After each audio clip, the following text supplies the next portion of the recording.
আজকে শেখর দা খুব মুখস্থ করেছে, আমাকে আজকে বোঝালো।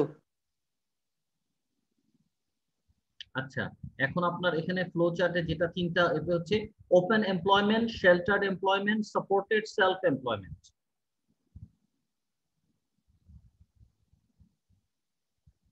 এই তিনটা কথা বলছেন দিদি? সাইদ ভাই এটা কত পৃষ্ঠায় বলেন তো? 3 নাম্বার পেজ, মানে ফ্লো চার্টটার নিচে, ফ্লো চার্টটারই অংশ। দিদি আনমিউট করেন আপনার এটা। ওপেন এমপ্লয়মেন্ট, তারপরে যে শেল্টার্ড এমপ্লয়মেন্ট আর সেলফ এমপ্লয়মেন্ট। হ্যাঁ, যে মেইন যে ফ্লো চার্টটা, ওখানে বলা হচ্ছে open employment, sheltered vocational training over 18 years. Manjur ভাই আপনার কথা বোঝা যায় না কিছু, মানে সাউন্ড শোনা যায় কিন্তু কিচ্ছু বুঝতে পারি না আমরা। আচ্ছা, আমি আপনার কথাটা বুঝতেছি, কিন্তু কেন জানি এরকম হচ্ছে বুঝতেছি না। মাঝে মাঝে আমরাও বুঝতে পারি না, এরকম হচ্ছে। তাই না? হ্যাঁ, এখন কি আমার কথাটা ক্লিয়ার হয়েছে? এখন একটুখানি বোঝা যাচ্ছে। হ্যাঁ, বললাম যে open employment, শেল্টার্ড employment, supported self employment, এই তিনটা হলো ভোকেশনাল ট্রেনিং ওভার 18 ইয়ার্স। এর নিচে যে ফ্লো চার্টের নিচে 18 বছর পর্যন্ত ভোকেশনাল ট্রেনিং এ কাজ করবে বাচ্চা। 18 বছরের পরে হয়ে গেলে তাদের এই তিনটে জব এরিয়ার মধ্যে ফেলতেই হবে।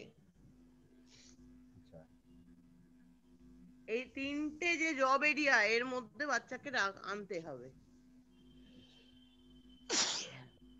যে বাচ্চার 18 বছর হয়ে গেছে তাকে আর কোনো দিকে না তাকিয়ে জব এরিয়া নিয়ে ভাবতে হবে তার জন্য। আর এই তিনটে জায়গায় আমাদের কাছে অফ, না আমাদের দেশেও আছে না আপনাদের দেশেও আছে। আর এই তিনটে জায়গার জন্যই আপনার সঙ্গে কথা বলেছিলাম, বুঝতে পারলাম? জি, ওই জন্যই বললাম আপনি চার্টটা দেখুন, ভালো করে চার্টটা দেখুন। 18 বছর হয়ে গেলে ট্রেনিং পিরিয়ড শেষ। আমি 18 বছর বয়সে ভোকেশনাল থেকে আমি আস্তে আস্তে জব এরিয়ার জন্য বাচ্চাকে রেডি করব। ওখানে জব এরিয়াতে প্লেসমেন্ট দেব। এই প্লেসমেন্টটাই কোথাও নেই, বুঝতে পারলাম? জি দিদি।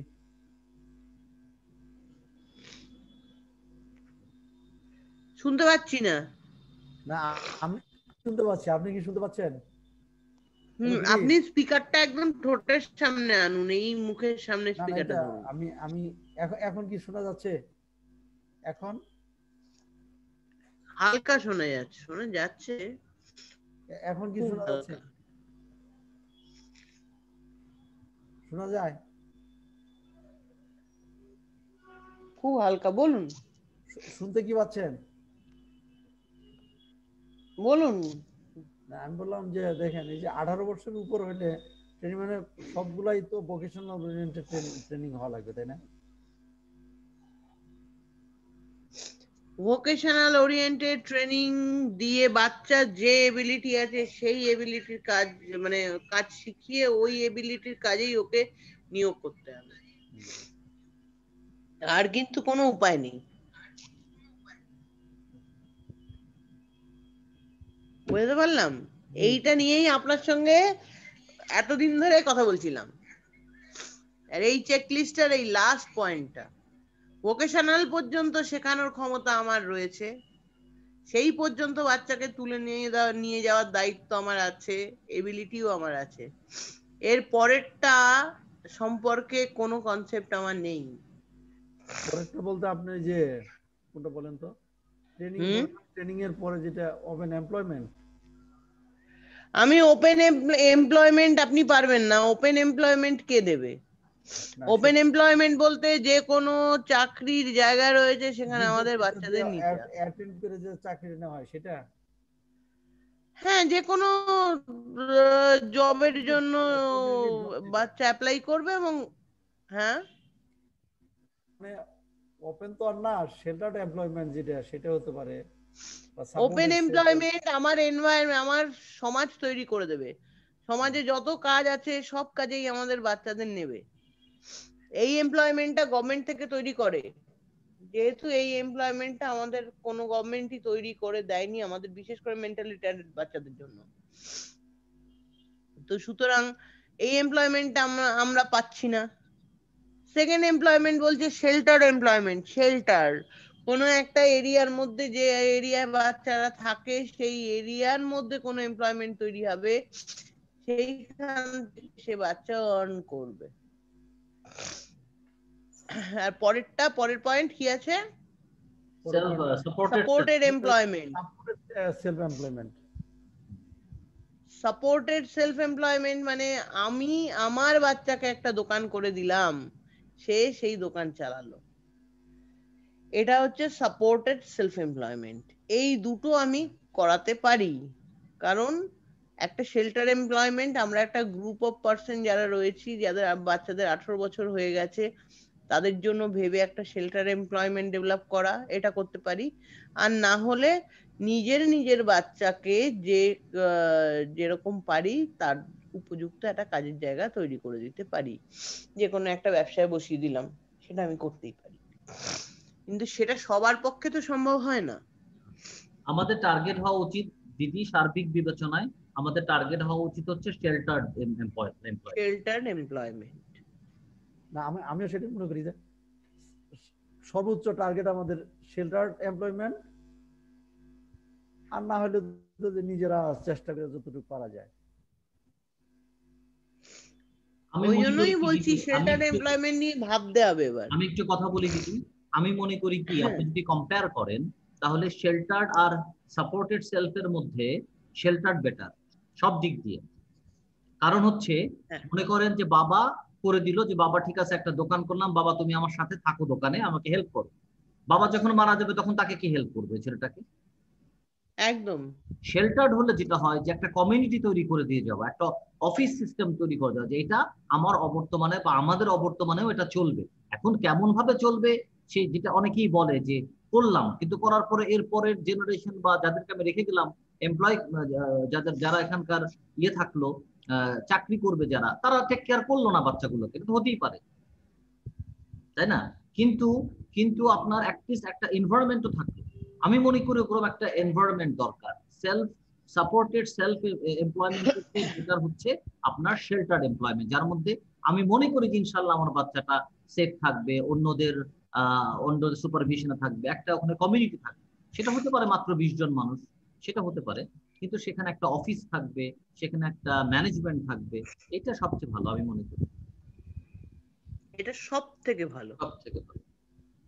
আর ওপেনটা একটা আপনার ইউটোপিয়া দিদি, এটা এত সহজ না। হ্যাঁ, ওপেনটা সম্ভব নয়।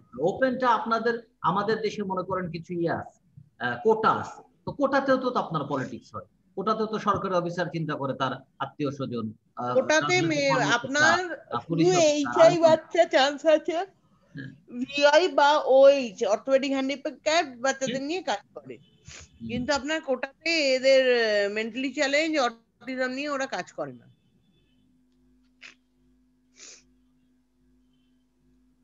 সবাই এসছো না? আজকে বেশ লো ইয়েটা। আমরা 1 2 3 4 আমরা 9 জন না জন আছি সাইদ ভাই। হ্যাঁ, আমরা প্রায় 3-4 জন নাই আছি। টোটাল পার্টিসিপেন্ট আমরা 9 জন। তো কাজ শুরু করি, রেকর্ড তো হতে থাকবে, তারা রেকর্ডেড দেখে নিবে, আমাদের তো ওয়েট করা সম্ভব না, ক্লাস নষ্ট করা সম্ভব। বড় কোন জায়গা থেকে? আগের দিন এবার রিডিং রাইটিং ম্যাথমেটিক্স দরকার হবে না? হ্যাঁ, আমরা যে প্রি প্রাইমারিতে না, সোশ্যালটা কি হয়ে গিয়েছিল দিদি? হ্যাঁ, সোশ্যাল হয়ে গিয়েছিল না? একাডেমিক হবে, ওই তো একাডেমিক হবে, রিডিং রাইটিং ম্যাথমেটিক্স একাডেমিক। এই জায়গাটা এটা কি পেজ নাম্বার 15? একাডেমিক কততে আছে? পেজ নাম্বার 15 তো নাকি?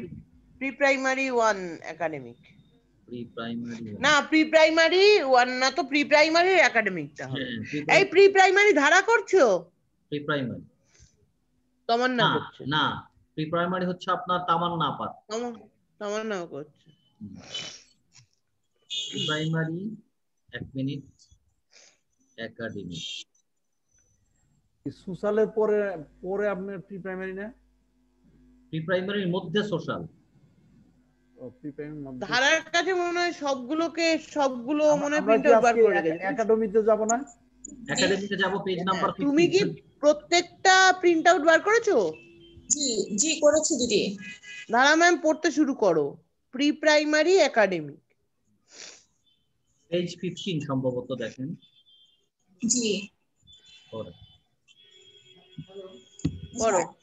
যেটা সেটা 1 number point, points shows body parts, head, nose, eyes, ears, hands, legs when requested.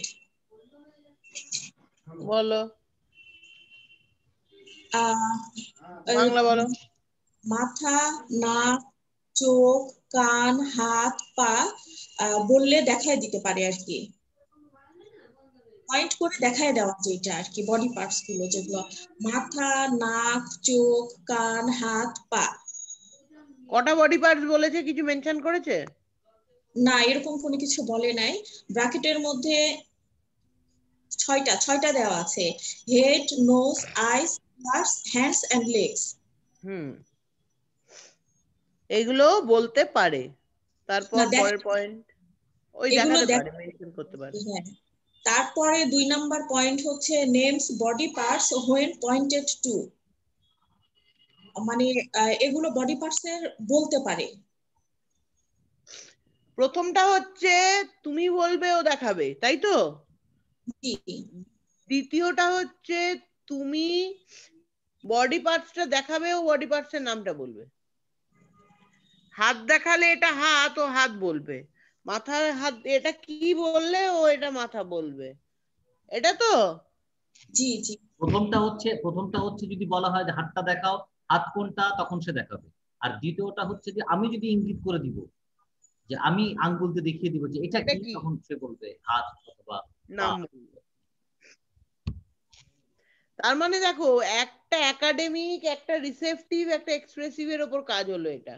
তোমরা আগে এমডিপিএস এ পড়েছো এক্সপ্রেসিভ রিসেপটিভ ল্যাঙ্গুয়েজ। একটা তোমার, তুমি দেখালে, হাত দেখাও, তুমি বললে, ও রিসিভ করলো, তারপরে ও কি করলো, হাতটা তুললো। আর একটা একদম তুমি বললে এটা কি, ও রিসিভ করলো, করে এক্সপ্রেস করলো ভার্বালি, ল্যাঙ্গুয়েজ বলে বোঝালো এটা হাত। মানে এই জিনিসটার নাম যে হাত, এটাও বুঝলো। আচ্ছা, 3 number point, points to 10 common objects so when which he has to interact in his or her home environment, like rice, doll, chapati, light, fan, mat, table, chair, shirt or frock, আচ্ছা, shorts or pants ইত্যাদি আর কি, when asked or when he wants। বলো। মানে 10টা common objects সে যখন চাইবে তাকে এগুলো বলতে পারবে বা দেখাতে পারবে। যেমন হচ্ছে পুতুল, ভাত বা যে কোনো চাপাতি। 10টা কমন অবজেক্ট নেবে, বাচ্চাকে দেখালে সে বলতে পারবে। এই মেনশন, এই 10টা কমন অবজেক্ট যখন রেডি হয়ে যাবে, আবার 10টা কমন অবজেক্ট নেবে, নিয়ে যখন দেখাবে, এগুলো কোন বছর থেকে কোন বছরের মধ্যে করতে হবে, 3 থেকে 6 বছরের মধ্যে, মাথায় রাখতে হবে। 3 থেকে 6 বছরের মধ্যে এই কাজগুলোকে তুলে দিতেই হবে। পরে আবার 10টা কমন অবজেক্ট নিলে, সেগুলোকে দেখালে, সেগুলোর নাম জানালে, সেগুলো বলতে শিখলো বাচ্চা। পরের পয়েন্টে এসো। 4 number point, says orally the name of the 10 common objects so when shown or when he wants। 10টা কমন অবজেক্টস তাকে দেখাতে বললে বা সে যখন তার কাছে, সে যখন চাইবে বা তার কাছে দেখতে চাইলে, সে মুখে বলতে পারবে। হ্যাঁ, 10টা কমন অবজেক্ট ও মানে তুমি ধরো চাইলে দেখাতে বললে ওকে, তখন ও কিন্তু 10টা কমন অবজেক্ট দেখাতে পারবে। বুঝতে পারলে? 3 থেকে 6 বছরের মধ্যে। তারপর হচ্ছে 5 number point, holds pencil and scribbles. Pencil ধরবে, স্ক্রিবল করবে। পেন্সিল ধরবে, ধরে আঁকিবুকি কাটবে। 3 থেকে 6 বছরের মধ্যে। পরের পয়েন্ট, প্রত্যেকটা এরিয়া বাচ্চাকে না করানোর জন্য কতটা পিছিয়ে আছে ক্যালকুলেট করো। আমি তো দিমিকেরটা করছি, কিন্তু দিমিক তো এমনিতে একাডেমিক ওগুলো কোনো কিছু পারে না আর কি, ওকে মানে শেখানো হয়নি। পারে না বলে লাভ নেই, শেখানো হয়নি তাই পারে না, শেখানো হলেও পারতই। তার মানে 3 থেকে 6 বছরের কাজগুলোকে আমরা সব অ্যাভয়েড করে গেছি। দেখো 3 থেকে 6 বছর মাইলস্টোনে যে কাজগুলো ডেভেলপ করার কথা ছিল সেগুলো আমরা সব ইগনোর করে গেছি, অ্যাভয়েড করে গেছি বছরের পর বছর। বাচ্চার কিন্তু ক্রোনোলজিক্যাল এজ থেমে থাকছে না, ওটা কিন্তু বাড়ছে। আমাদের কি হয়েছিল জানেন, একটু শেয়ার করি জিনিসটা, আমি জানি না অন্যদের সাথে মিলবে কিনা। ধরুন আমার বাচ্চা যে ধরুন 3 বছরে জানলাম যে অটিজম, এরপরে আমরা অবাক হয়ে কষ্ট পেয়ে মানে হতাশ হয়ে বসেই থাকলাম 1 বছর, এরকম একটা ব্যাপার না। তাতে কিন্তু স্কুল বন্ধ থাকে না, স্কুল দিয়েছি। প্রবলেম যেটা হচ্ছে আমরা সম্পূর্ণ স্কুল থেরাপিস্ট এদের উপর ডিপেন্ড করেছিলাম 100%। তারা তাদের মতো চেষ্টা করেছে না করেছে সেটা অন্য প্রসঙ্গ, কিন্তু আমাদেরও যে সমানভাবে চেষ্টা করতে হবে, বাসায় যে আমাদেরও কাজ করতে হবে, কাজ শিখতে হবে, এগুলো আমরা বুঝি নাই। আর ছোট ছোট জিনিসগুলা যেটা হচ্ছে এই ট্রেনিংটার একটা বেনিফিট, সেটা হচ্ছে ওই যে দেখেন প্রথম দুটো পয়েন্ট 1 আর 2, যে একটা ও দেখাচ্ছে, আমি বলছি ও দেখাচ্ছে, আর একটা হচ্ছে আমি ইঙ্গিত করছি ও দেখাচ্ছে। এই যে কাজ বিভিন্ন, হ্যাঁ বলছে, ও যে বিভিন্ন অ্যাঙ্গেল থেকে যে একটা কাজ করা যায় সেই জিনিসটা আমরা বুঝতাম না। আমরা তো ঠিক আছে একভাবে তোমার হাত কোথায় বা দেখাও, ওই একটা সাইড করলাম, আমরা অত সূক্ষ্মভাবে করতে পারি নাই আমরা, এটা সত্যি কথা। পরের point 6 number point, colours with a crayon within a given diagram. মানে একটা ছক এঁকে দিলে সে ছকের মধ্যে কালার করতে পারে। Colour within the line. যখন বাচ্চা স্ক্রিবলিং করতে শিখে গেল, স্ক্রিবলিং এর আগের ক্লাসে বলছিলাম স্ক্রিবলিং এর 3টে মেথড। কিভাবে স্ক্রিবলিং করবে, একটা আপস এন্ড ডাউন মেথড, ওপর থেকে নিচে নামাবে, আর একটা লেফট এন্ড রাইট মেথড, বাঁ দিক থেকে ডান দিকে আসবে। অর্থাৎ একটা ভার্টিক্যালি হ্যান্ড মুভমেন্ট, একটা হরাইজন্টাল হ্যান্ড মুভমেন্ট, আর একটা কি হবে রোল মেথড, সার্কেল মেথড, পুরো গোল করে হ্যান্ডটাকে মুভমেন্ট করবে, করে পুরো পাতা জুড়ে কালার করবে। এই 3টে মেথড ডেভেলপ হয়ে গেলে আমরা কি করব, হাতটা বাচ্চাকে বড় করে আর ঘোরাতে দেব না, তখন রেস্ট্রিক্ট করে দেবো হ্যান্ড মুভমেন্ট। কি, একটা সার্কেল করে দিলাম, ঠিক সার্কেলের মধ্যেই আঁকবি, কালার করবি, কালার যেন দাগের বাইরে না যায়। বুঝতে পারলাম? জি। তাহলে কি আই কন্টাক্ট বাড়বে, আই হ্যান্ড কোঅর্ডিনেশন বাড়বে, অ্যাটেনশন বাড়বে। কালারটা ঘষতে গিয়ে একটু বাইরে চলে গেলে আমরা বলবো কিরে দেখে কর, ও কিন্তু বর্ডারটা দেখে করার চেষ্টা করবে, তার মানে কি ও অ্যাটেন্টিভ হবে। ও যত অ্যাটেনশন দেবে তত ওর কালারটা পারফেক্ট হবে। এইটা করতে করতে এক সময় দেখবে কালার ভীষণ পারফেক্ট হয়ে গেল। এই জায়গাগুলো করাতে শেখাইনি আমরা। আমরা স্ক্রিবলিং স্টেজটাকে বাচ্চাকে খুব বেশি হ্যান্ড মুভমেন্ট করা স্ক্রিবলিং করতে দিইনি। বাচ্চা ডিস্টার্ব করছে, ওকে একটা কালার পেন্সিল আর একটা কালার ধরিয়ে বসিয়ে দেওয়া, দিয়ে বলছি একজনকে দিয়ে পুরো খাতাটা কালার করা, ঘষা, এরকম রোজ করতে করতে ওর অভ্যেস হবে, এই সুযোগটা ওকে দিইনি। ফ্রি টাইম দিয়ে দিয়েছি, ওই জন্য বাচ্চাদের মধ্যে প্রবলেম বিহেভিয়ার ডেভেলপ করেছে। এইগুলো যদি ওকে বসিয়ে ধৈর্য ধরে করানো শেখাতাম তাহলে কিন্তু ওর ফ্রি টাইমটা কমে আসতো। পরের পয়েন্ট বলো। 7 number point, trace on the given diagram. বলো, কোন একটা এমডিপিএস এই পয়েন্টটা ছিল, কোনো একটা ডায়াগ্রাম দিয়ে দিলে সেই ডায়াগ্রামটাকে ট্রেস করতে পারবে, ডায়াগ্রামটার উপরে হাত বুলিয়ে ট্রেস করতে পারা। পরের point 8 number point, joins dots to form pictures. মানে কি ডট ডট করে দিলে কি ছবিটা আঁকতে পারবে, ডট গুলো মানে জোড়া দিতে পারবে আর কি, এক ডট থেকে আরেক ধরো ডটে। ডট দিয়ে দিয়ে একটা ছবি বানানো হলো, ডট গুলো যোগ করলে ছবিটা তৈরি হবে, এরকম বই পাওয়া যায় প্রচুর। একটা কুকুর আঁকা আছে ডট দিয়ে দিয়ে, ডট গুলো যোগ করলে পরে দেখা যাবে ওটা কুকুর তৈরি হয়ে গেল। এইরকম কিছু, এই নাম্বার দেওয়া থাকে 1 2 3, 1 ডট থেকে 2 ডট জয়েন করব, 2 থেকে 3 করব, তারপরে 4 করব, তারপর 7 নিচে নামানো, মানে এরকম নাম্বার করা থাকে ডট গুলোকে, ওই নাম্বার অনুযায়ী হাত বুলিয়ে, এরকম প্রচুর বই পাওয়া যায়, জি বুলিয়ে দেখবে আমি পুরো সুন্দর একটা ড্রয়িং উঠে আসবে। এরম ভাবে ডট গুলো জয়েন করে একটা সুন্দর মানে ডায়াগ্রাম তৈরি করা। পরের point. Number 9, copies a given figure or diagram. মানে একটা ফিগার বা ডায়াগ্রাম দেখে, একটা ছক দেখে বা একটা ছবি দেখে সে ছবি আঁকাতে পারে আর কি, কপি করতে পারে। করতে পারবে। একটা ডায়াগ্রাম ফেলে দেবো, দেওয়ার পরে ওইটা দেখে ও ওই রকমই একটা ড্রয়িং করতে পারবে। একটা সার্কেল করা, ওই সার্কেলটা দেখে ও আরেকটা সার্কেল করলো, সেই রকম ভাবে একটা স্কোয়ার এঁকে দিলাম, সেই স্কোয়ারটা দেখে ও স্কোয়ার করলো, এই জায়গাগুলো করতে পারে। নাম্বার 10। বুঝতে পারলাম? জি জি দিদি।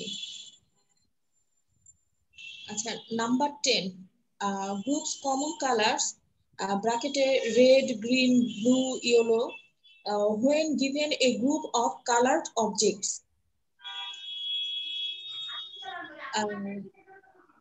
তো তার মানে, তার মানেটা বলো। Like red green blue yellow when given a group of colored objects. ওকে যখন ওই কালার অবজেক্ট গুলো মানে দেওয়া হয় তখন কি সে এগুলো আলাদা আলাদা বলো করতে বলো, পারে, তখন সে তুমি আনমিউট করো তবে শোনা যাবে তোমারটা।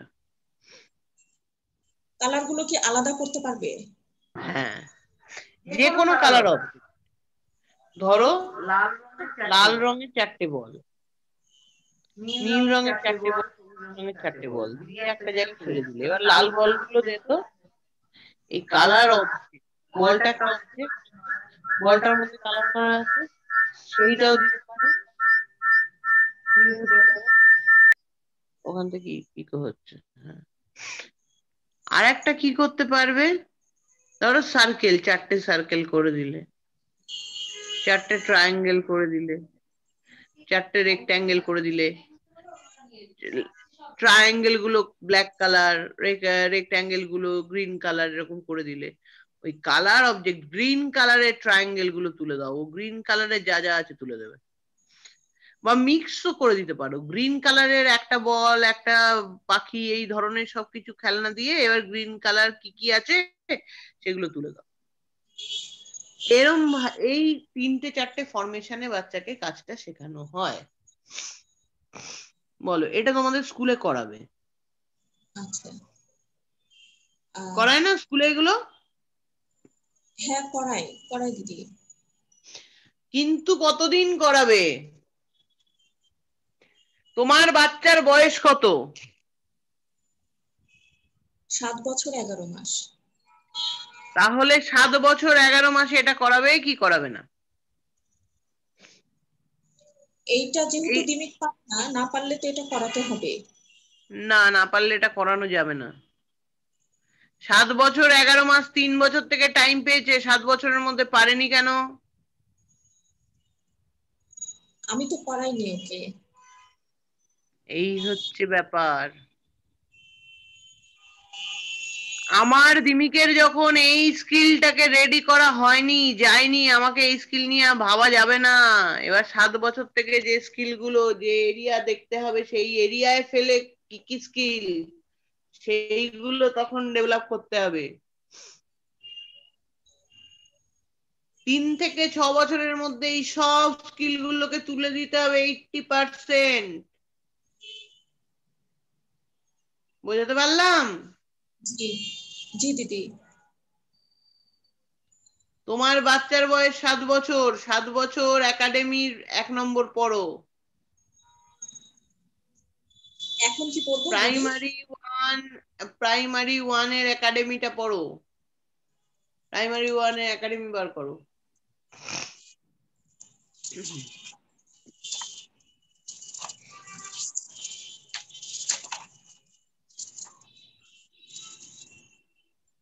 পড়ো প্রাইমারি 1 এর একাডেমি, ওখানেও একটা মাইল ধরা রয়েছে আগের এটা skill.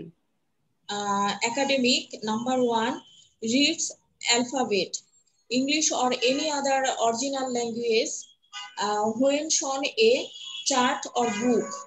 Words in case of sight word technique. ও তো তার মানে চিন্তা করো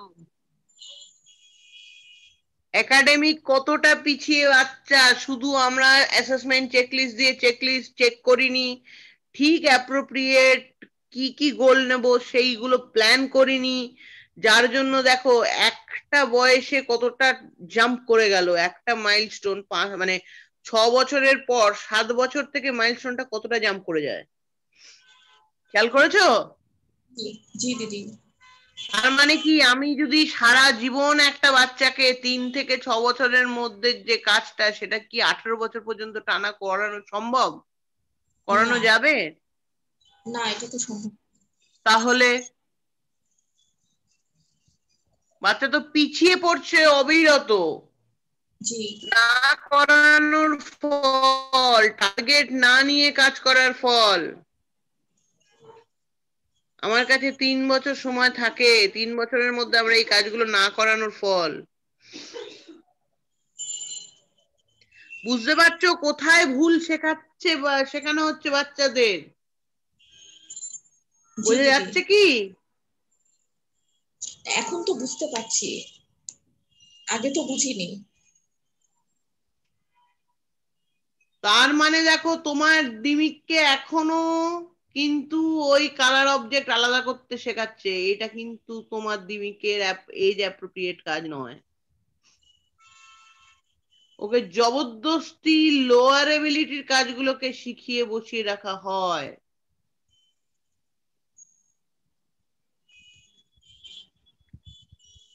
বুঝতে পারলাম?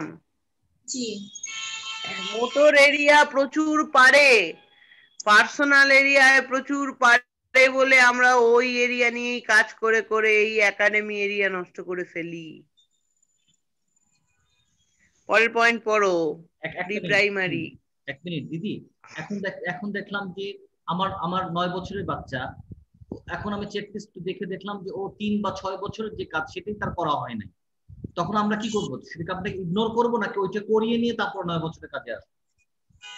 এবার এইখানে আমাকে প্রেশারাইজ করতে হবে ওকে। এই 3 বছর থেকে 6 বছরের 9 বছরের চেক লিস্টে ফেলে রেখে আগের কাজগুলো অল্প অল্প করে করে তুলতে হবে, কিন্তু মেন টার্গেট আমার ওই 9 বছরের চেক লিস্টটা ফলো করতে হবে।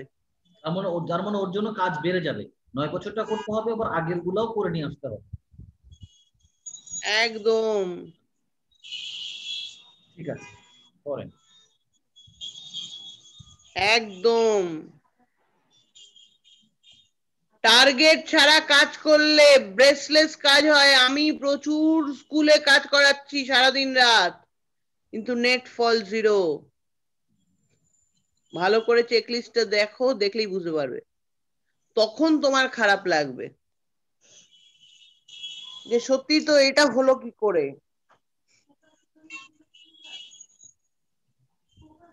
ওই জন্যই বলি টার্গেট নিয়ে নিয়ে কাজ করো, না হলে স্ক্যাটার্ড হয়ে যাবে কাজটা, আলটিমেট বাচ্চার লাভ হবে না, ডেভেলপমেন্ট হবে না। টার্গেট নিয়ে কাজ না করলে কিচ্ছু ভাবে কাজ করানো শেখানো সম্ভব হবে না। পরে পয়েন্টে যাও, pre primary G number 11 groups objects according to the size, big and small, long and short. বড় এবং ছোট, লম্বা এবং খাটো, এগুলো কি চিনতে পারে? গ্রুপ অফ অবজেক্টের মধ্যে বড়গুলোকে আলাদা করতে পারে, ছোটগুলোকে আলাদা করতে পারে, লম্বা বেটে এগুলো সব আলাদা করতে পারে গ্রুপ অফ অবজেক্টের মধ্যে থেকে, অনেকগুলোর মধ্যে থেকে। অনেকগুলোর মধ্যে থেকে। যেগুলো বড় বড় সেগুলোকে আলাদা এক জায়গায় করলো, যেগুলো ছোট ছোট সেগুলোকে এক জায়গায় করলো, যেগুলো লম্বা লম্বা সেগুলোকে এক জায়গায় করলো, যেগুলো বেটে বেটে সেগুলোকে এক জায়গায় করলো। এই জায়গাটা আচ্ছা, এখানে স্মল আর লং কি বেটেটা গোলমাল হয়ে যাবে না? কি স্মল আর শর্ট? লং মানে লেন্থ, লম্বা লম্বা লেন্থ, কিন্তু একসাথে দিয়ে দিলে এখন ছোট বলতে তো এটা যেটা এইটা তোমায় আলাদা করে শেখাতে হবে। এই লম্বা মানে বড় গাছ ছোট গাছ, এটা হচ্ছে লং। বড় লাঠি ছোট লাঠি লং। আর বিগ মানে হাতি, বিগ বড়, ইঁদুর ছোট স্মল। এইভাবে বাচ্চাকে শেখাতে হবে আস্তে আস্তে। এবার হাতি আর ইঁদুর খুব বড় জিনিস নিলে, খুব ছোট জিনিস নিলে, নিয়ে তুমি শেখালে, তারপরে কি হবে? বিগ, স্মল, একদম স্মল মানে ছোট, মাঝারি আর একদম ছোট, এই তফাৎটা বোঝানো। মানে একদম ছোট থেকে মাঝারি দুটো সাইজ আলাদা হয়, মাঝারি থেকে বড়র সাইজটা আবার আলাদা হয়। এই এই জায়গাগুলো কিন্তু বাচ্চাকে ক্লিয়ার করে বোঝাতে হবে। বিগ, বিগার, বিগেস্ট, এই তিনটে ডিগ্রি কিন্তু বোঝাতে হবে। টল, টলার, টলেস্ট, এই তিনটের মধ্যে টল কোনটা, টলার কোনটা, টলেস্ট কোনটা, এই ডিগ্রি গুলোকে বাচ্চাকে বোঝানো হলে পরে বাচ্চা ক্লিয়ার করে বুঝবে। তার মানে কি, আমি যদি টার্গেট নিয়ে নিয়ে কাজ করি, আমি বিগ আর স্মলের মধ্যে কাজ করছি, প্রথম কি করছি, একটা বিরাট বড় বল আর একটা ছোট্ট খুদে গুলি বা বল নিয়ে কাজ করছি, দুটোকে বোঝাচ্ছি বড় আর ছোট। তারপরে কি, তিনটে বল নিলাম, একটা খুব বড় বল, একটা মাঝারি বল আর একটা ছোট্ট বল, তাহলে এটা খুব বড়, তারপরে এইটা আরেকটু কম বড়, আর ছোটটা মানে একদম ছোট, মানে বিগ, বিগার,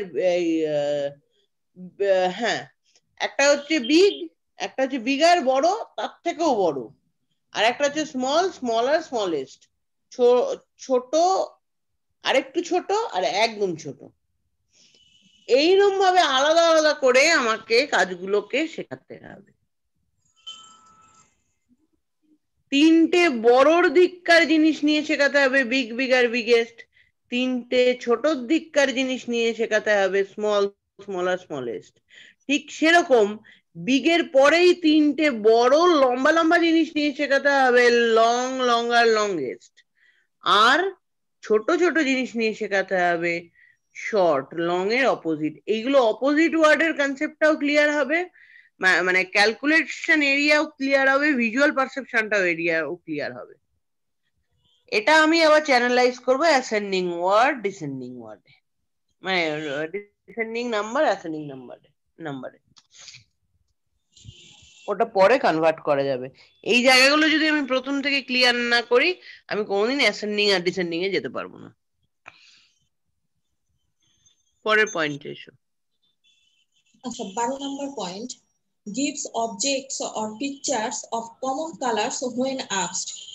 মানে কোনো অবজেক্ট বা কোনো ছবি দিলে একই কালারের বা একই রঙের জিজ্ঞেস করলে ও দেখায় দিতে পারে। সবুজ রঙের কি কি আছে? পাতার রং সবুজ, টিয়া পাখির রং সবুজ, বিভিন্ন অবজেক্ট কালার দিয়ে আইডেন্টিফাই করছে। কালো রঙের কি কি জানো? চুলের রং কালো, কাকের রং কালো, কয়লার রং কালো। সাদা কি কি হয়? দুধের রং সাদা, দাঁতের রং সাদা, আর কি হয় সাদা? সাদা হ্যাঁ, কাপড়ের রং, কোনো সাদা না, রঙের জামা। কাপড়ের রং সাদাও হতে পারে, কালোও হতে পারে, দাঁত কিন্তু কোনোদিন কালো হবে না। দাঁত তো সাদা। দুধের রং কোনোদিনও সাদা হবে না, এই কালো হবে না, দুধ অলওয়েজ সাদা। মেঘের রং, না মেঘও কালো, মেঘের রং ঘন নীল। এই অবজেক্ট গুলো শেখাতে হবে। চুলের রং কালো অলওয়েজ। পাকা চুল দেখিয়ে কালো রঙের চুল বললে ভুল হবে।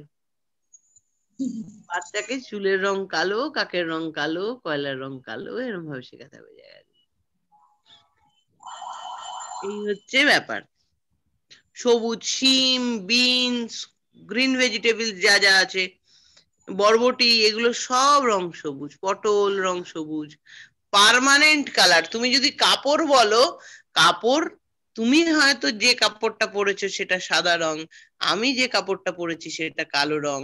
কাপড়ের রং সাদা কনসেপ্টটা বাচ্চাকে দিলে বাচ্চার কাছে ভুল যাবে ইনফরমেশন।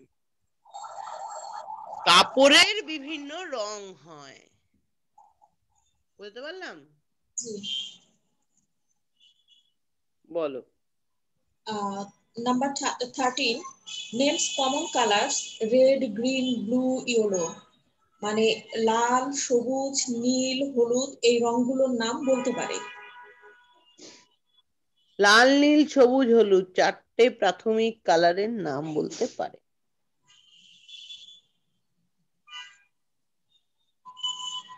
যাদের স্পিচ নেই তারা দেখাতে পারবে, অ্যাপ্রোপ্রিয়েটলি দেখাতে পারবে। আর যাদের স্পিচ নেই, বিশেষ করে এইচআই বাচ্চাদের আমি যেমন সাইন ল্যাঙ্গুয়েজে দেখাই, দাঁত এটা মানে সাদা সবসময়, চুল মানে অলওয়েজ কালো, ভুরুর রং কালো, এটা হয়। ইয়েলো কালার যেটা আমরা বলি, না ব্লু কালারটাকে আমরা এরকম সাইনে দেখাই, কারণ নাক নীল হয়ে যায়, নাকটা নীল হয়ে যায় না অনেক সময় অসুস্থ হলে বা কিছু, ওই জন্য ওটাকে ব্লু দেখায়। আর পিঙ্ক দেখায় জাস্ট এরম ভাবে, আর ইয়েলো দেখায় এরম ভাবে, মানে হলুদ মাখে না, সেই হলুদ মাখার কনসেপ্টটা, এটাকে ইয়েলো বলে। আর পিঙ্ক ঠিক ওপর দিকে, গালের রং পিঙ্ক, তাই জাস্ট ওপর এরম ভাবে দেখায়, কারণ ওপরের স্কিনের লেয়ারটাকে পিঙ্ক কালার বলে। এরকম বিভিন্ন সাইন দিয়ে বাচ্চাদের বোঝানো হয়, এক একটা কালারের কনসেপ্ট দেওয়া হয়। যারা একদম নন ভার্বাল, যাদের কথা কোনোদিনও আসবে না, তাদের এরকম ভাবে সাইন করে করে শেখাতে হবে। মেইন টার্গেট আমাদের শেখাতেই হবে, আর কোনো রাস্তা নেই। পরের পয়েন্ট বলো। Number 14, points to the objects which are big and small or long and short upon request. মানে বড় এবং ছোট, লম্বা এবং খাটো এগুলো বললে দেখাই দিতে পারে আর কি, পয়েন্ট এতক্ষণ করতে পারে। ছিল বলতে পারে, এখন দেখাতে পারে। যদি তুমি রিকোয়েস্ট করো, না হলে না। তুমি সামনে রাখা হলো ওর মতো বলে যাচ্ছে সেটা নয়, তুমি যদি জিজ্ঞাসা করো তখন আনসার করবে। দুটোর মধ্যে তফাৎ আছে কিন্তু। জিজ্ঞাসা না করলে দেখিয়ে দিল, সেটা প্রথম স্টেজ। তারপরে কনভারসেশন। দেখো, তুমি জিজ্ঞাসা করছো, প্রশ্ন উত্তর পর্ব শেখানো হচ্ছে একাডেমিতে, তুমি জিজ্ঞাসা করছো, তার পরিপ্রেক্ষিতে বাচ্চা রেসপন্স করছে। বুঝতে পারলাম? জি। পরের point. Number 15, tells the size of the objects big and small, long and short. মানে বড়, ছোট, লম্বা, খাটো, এটা সাইজটা, মাপটা বলতে পারে। সাইজটা বলতে পারে। কোন একটা সাইজ দেখালে, এটা কি বড় না ছোট? বড়। এটা কি বড় না ছোট? ছোট। এটা কি লম্বা না বেটে? লম্বা। এটা কি বেটে না লম্বা? বেটে। এই যে কথাগুলো, ওয়ার্ডটা বলতে পারছে, তুমি দেখানোর সঙ্গে সঙ্গে ও ওয়ার্ডটা বলতে পারছে, সেটুকু মেজার করবো। পরের point. Number 16, points to sets of objects to show more or less quantity. বেশি কোনটা কম কোয়ান্টিটির, কোনটা বেশি কোয়ান্টিটির, ফিউ আর মেনি, অপোজিট ওয়ার্ড গুলো ভাবো। এটা দেখাতে পারে, মানে পয়েন্ট বোঝাতে পারবে দুটো কোয়ান্টিটির জিনিসের মধ্যে কোনটা বেশি কোয়ান্টিটির, কোনটা কম কোয়ান্টিটির, সেটা বোঝাতে পারবে বাচ্চা। এটা কম, এটা বেশি। দুটো মাছের পিসের মধ্যে কোনটা বড় মাছের পিস, কোনটা ছোট মাছের পিস, সেটাও বুঝতে পারবে। সেটাও কোয়ান্টিটি, ওয়েট মেজারমেন্ট। গ্লাসে দুটো দুধের মধ্যে কোনটা বেশি দুধ, কোনটা কম দুধ, সেটাও বুঝতে পারবে। এই প্রত্যেকটা ধরে ধরে বাচ্চাকে শিখিয়ে তুলতে হবে। আমি কিন্তু মেজারমেন্ট চেকলিস্টে পারি না দেখছি শুধু শেখানোর জন্য, কিন্তু এই কাজগুলো প্রত্যেকটা বাচ্চাকে ধরে ধরে শেখাতে হবে, এরকম পার্ট ওয়াইজ। সব নট এক্সপোজার হবে। মাছের পিসটার মধ্যে বড় মাছের পিসটা তুমি তুলে নিয়ে নাও, কোনোদিন বলিনি। আমি বরঞ্চ বড় মাছের পিসটা বেছে আমার বাচ্চাকে খাইয়েছি। আজকে বড় মাছের পিসটা তুমি খাবে না, বাবা খাবে। বড় মাছের পিসটা বাবার কাছে তুলে দাও। সব বড় চেনাচ্ছি। বড় আলুটা তোমরা কেউ খাবে না, আমি খাবো। বড় আলুটা আমায় দাও। সব বড় চেনাচ্ছি। বুঝতে পারলাম? জি। চেনানোর জন্য, শেখানোর জন্য আলাদা বই খাতা নিয়ে টেবিল চেয়ার নিয়ে বসে শেখানোর দরকার হবে না। বড় পেঁয়াজগুলো ঝুড়ি থেকে এনে দাও, আমি কাটবো। বড় পেঁয়াজগুলো বড় চেনাচ্ছি। বুঝতে পারলাম? জি। অ্যাক্টিভিটির মধ্যে রেখে বাচ্চাকে শেখাও, বাচ্চা শিখবে খুব সুন্দর আনন্দ করে। পরের পয়েন্ট বলো। Number 17 tells which set has more or less quantity. এখন সে বলতে পারে আর কি বেশি বা কম, এই কোয়ান্টিটিটা পরিমাপটা সে বলতে পারে। এতক্ষণ দেখাতে পারতো আঙুল দিয়ে এটা বেশি এটা কম। এবার কি হবে? কিরে এটা কি বেশি না কম? ও উত্তর দেবে বেশি, কম হলে বলবে কম। কম শব্দটার সঙ্গে কম জিনিসটাকে রিলেট করবে, বেশি শব্দটার সঙ্গে বেশি জিনিসটাকে রিলেট করবে, করে মুখে বলবে। পরের point. Number 18 points to containers with either solids or liquids to show full and empty. মানে সলিড অথবা লিকুইড দিয়ে ভর্তি অথবা খালি কোন কন্টেনার সে দেখাতে পারে কোনটা ভর্তি বা কোনটা খালি। কি শেখালাম? লং, শর্ট, এর বিগ, স্মল, ফিউ, মোর। হ্যাঁ, মেনি আর ফিউ আর লং, শর্ট এগুলো শেখালাম। এবার কি আসছে? ফুল এন্ড এমটি। কোনটা ফুল ভরা, কোনটা এমটি খালি। অনেকে বলেছো জল দিতে পারে কিন্তু গ্লাসটা আধা ভরে, ভরতে পারে না। ওর কাছে ফুল আর এমটি কনসেপ্ট ক্লিয়ার নেই। কারা বলেছো? তোমরা বলেছো না পার্ট 1 বলেছে? তোমরাও বলেছিলে পুরো গ্লাস ভরে না, আগে এমডিপিএস এ জল দেয় বটে, গ্লাসটা ভরে দেয় না। আমি তখন বারবার একটা কথা বলেছিলাম, বলবে পুরো ভরে দে। হয়নি ভরা, খালি আছে তো, ভরে দে। এই ভরা জায়গাটা শেখেনি বাচ্চা, তাই ওর কাছে ভরা গ্লাসটা আসে না, ও পারে না ভরা গ্লাসটা বুঝতে। তাহলে এবার কি শেখাবো? ফুল, এমটি, আর একটা সলিড, লিকুইড। একটা পাথর সলিড, জল লিকুইড। কঠিন আর তরল পদার্থ, এই জায়গাগুলো চেনাবো। কোন বয়স থেকে চেনাবো? 3 থেকে 6 বছরে। বুঝতে পারছো? পরের point. Number 19 tells when a container is shown either full or empty with or without liquid or solid. এখন সে বলতে পারে কোনটা ভর্তি বা কোনটা খালি, সলিড অথবা লিকুইড। মানে প্রথমে সে আগের দেখাতো, এখন সে বলতে আগেরটায় আঙুল দিয়ে দেখাতো, এর পরের পয়েন্টটাতেও মুখে বলবে। প্রথমে আঙুল দিয়ে ইন্ডিকেট করা শিখবে, তারপর মুখে বলবে।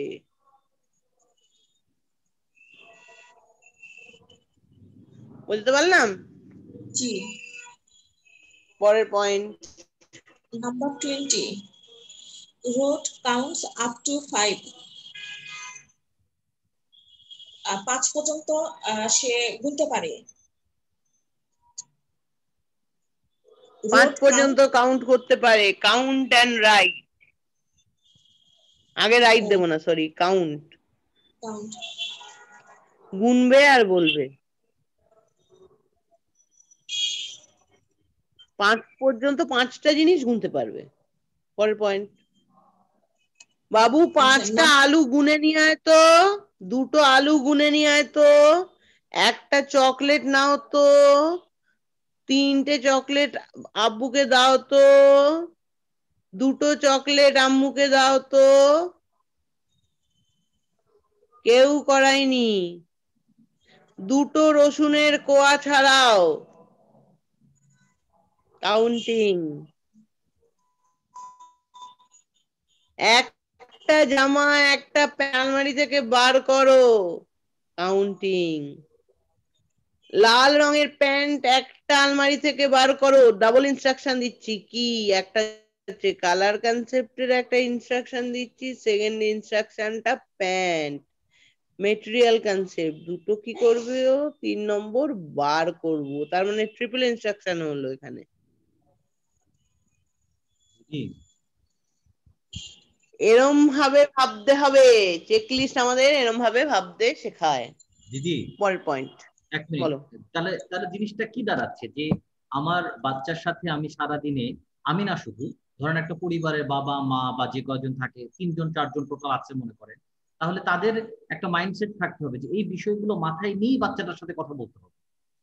মানে বাচ্চার সাথে টোটাল কথাবার্তাটা একটা ইন্টেনশন হবে, পুরোটাই একটা মানে ট্রেনিং এর পার্ট হবে। এমডিপিএস মাথায় যখন বলেছিলাম শুধু চেক লিস্ট রেখে চোখের সামনে দিয়ে কাজ করে লাভ নেই, মাথায় বসাও, কি কি থাকে দেখো, সারাদিন এটা নিয়ে ভাবো এবং রেগুলার ওকে দিয়ে এই কাজগুলোকে করাও। তোমারও খাটনি হচ্ছে না তো? না মনে বুঝতে করেন পারছি। মানে মানে আপনি বলছেন যে মানে আমাদের এডিএল এর মধ্যেই বা এমনি নর্মাল যে ডেইলি লাইফ কনভারসেশন সেটার মধ্যে আমি বাচ্চাকে বলছি যে তোমার ড্রয়ার থেকে অথবা আপনার ওর একটা আলমিরা আছে বা কোন একটা জায়গা আছে, হ্যাঁ, ওয়ার্ড্রোব আছে, সেখান থেকে তুমি তুমি একটা টি শার্ট নাও। এই টি শার্ট নাওটা কি দেখেন আমি কতভাবে লম্বা করতে পারি বা কতভাবে বলতে পারি যে নীল টি শার্টটা নাও, একটা টি শার্ট নাও, বা এভাবে আপনি যেটা যেটা আমি বুঝতে পারছি আর কি। আমার যখন প্রথম বাচ্চা জানলো টি শার্ট, এবার টি শার্টটা বার কর, তারপরে আমি কাউন্টটা শিখিয়ে দিলাম টেবিল চেয়ারে বসে, এবারও কাউন্টটা শিখলো। এবার একটা টি শার্ট বার কর। বাচ্চাকে টেবিল চেয়ারে বসে কালার কনসেপ্ট শেখালাম, জেনারেলাইজেশন কি দিলাম, লাল রঙের টি শার্টটা বার কর, বাচ্চা টেবিলে বসে লাল রংটা চেনালাম। সেটাই বলছি আর কি যে ওর সাথে তারপরে লাল রঙের টি শার্টটা বার কর, লাল আপেলটাকে নিয়ে আয় তো, লাল রঙের গামছাটা মেলে দিয়ে আয় তো।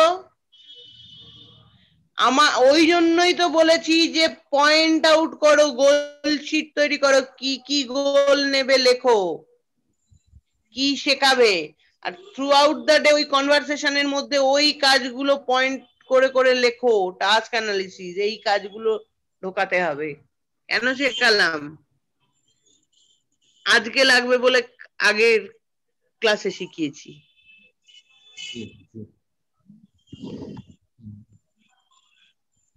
বুঝতে পারছো? খুব কঠিন কিন্তু, ওই জন্য আমি ধীরে ধীরে পড়াচ্ছি তোমাদের, যাতে জাম্বেল হয়ে না যায়, স্ক্যাটার্ড হয়ে না যায় মাথার ভেতরে সব।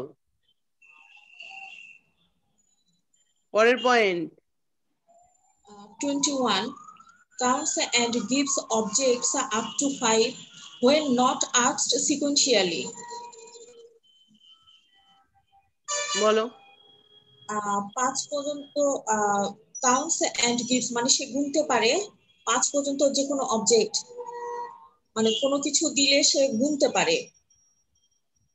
সিকোয়েন্সিয়ালি গোনার দরকার নেই, হ্যাপাজার্ড ওয়েতে গুনতে পারে। মানে কি, আমি ওপরে একটা প্রথমে একটা জিনিস দিলাম, তারপরে 10টা জিনিস দিলাম, ও একটা জিনিসও গুনতে পারবে, 10টা জিনিসও গুনতে পারবে। একটা জিনিস দেওয়ার পর দুটো জিনিস দিয়ে একের পর 2 গুণ, সেটা নয় কিন্তু। হ্যাপাজার্ডলি দিয়ে দেবো, আমার হাতে যে কটা জিনিস আছে উঠবে সে কটা জিনিস দিয়ে দেবো, গুণ এবার কটা আছে। বুঝতে পারছো? ওই জন্য তো বলছি 4টে পটল নিয়ে আয়। আমরা আলু পটল সবজি পেঁয়াজ দিয়ে রেগুলার রান্না করি, পটলটা এনে দে তো মাদের মুখে সবসময়, এটা আমরাও শুনেছি, তোমরাও শুনেছো তোমাদের মাদের মুখে, আমাদের ছেলে মেয়েরাও শোনে। 3টে রসুনের কোঁচ ছাড়িয়ে দে না তাড়াতাড়ি শিগগিরি। আমরা কিন্তু অজ্ঞানতা বশত কাউন্টিংটা শিখে ফেললাম। এই 3টে বেশি বাতাসা নিবি না,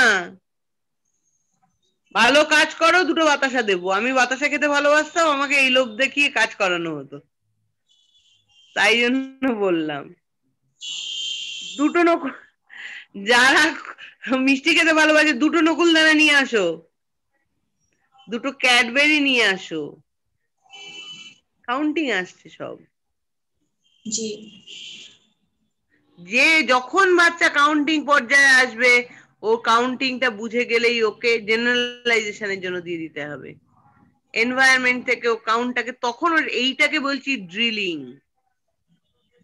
টেবিল চেয়ারে যখন বসে শেখাচ্ছি তখন ওটা লার্নিং প্রসিডিওরটা যখন মোটামুটি 50% শিখে গেল, তখন আমরা যাব ড্রিলিং এ। কোনটা ড্রিলিং? এইটা ড্রিলিং।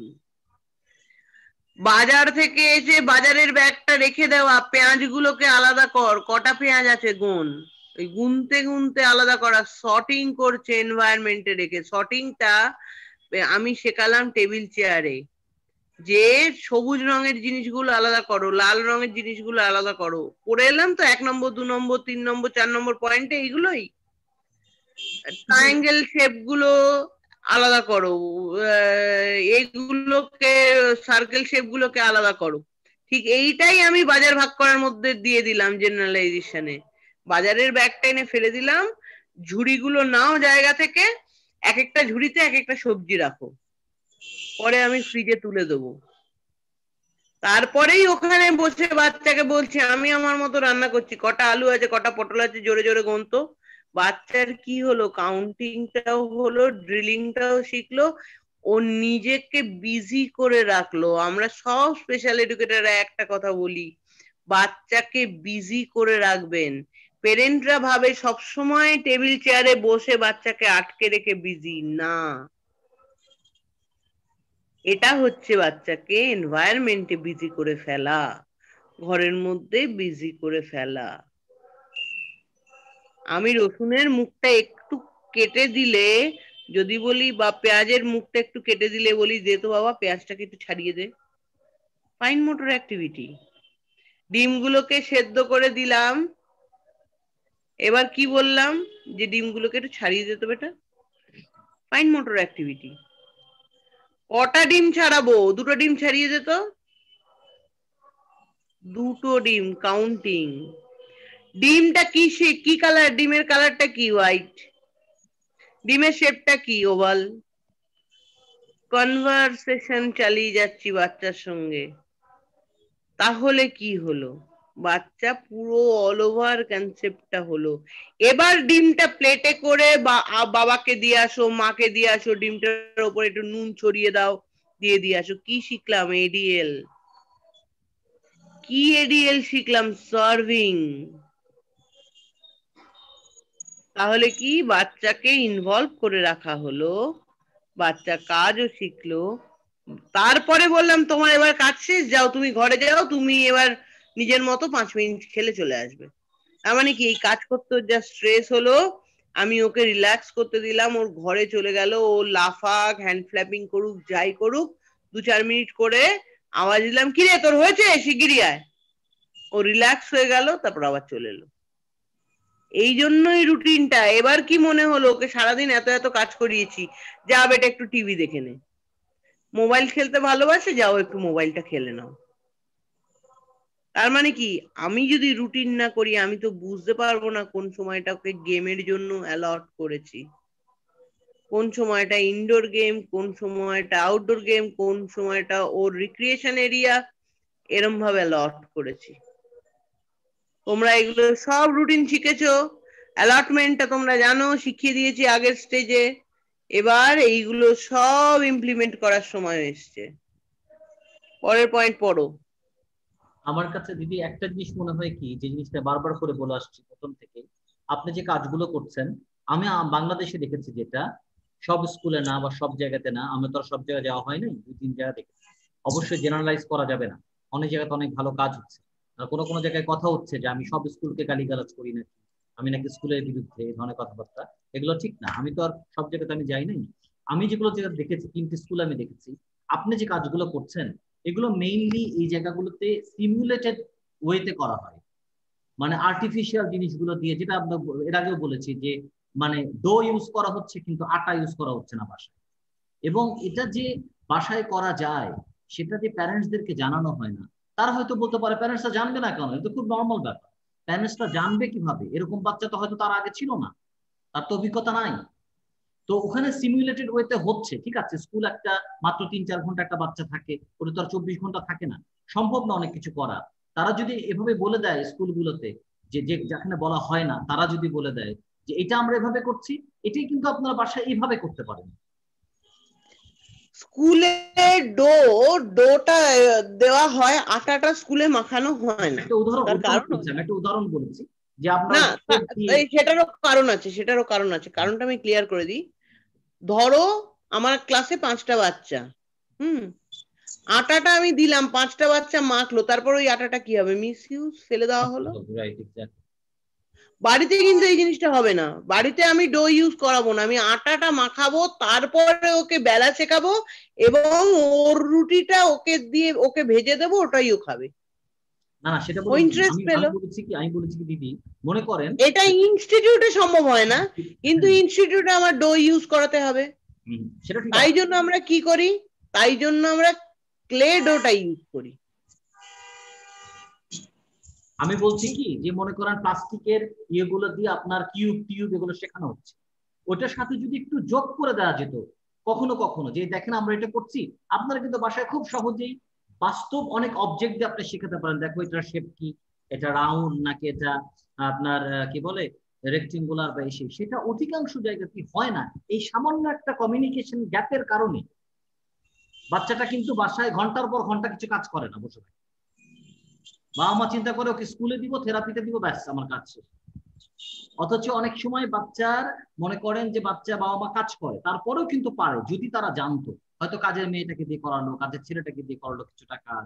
হ্যাঁ, তো আমাদের দুর্ভাগ্য হচ্ছে সামান্য একটা গ্যাপ, একটা নলেজের অভাব, যেটার কারণে আমরা এতটা পিছিয়ে গেলাম, যেটা হয়তো আর কাভার হবে না।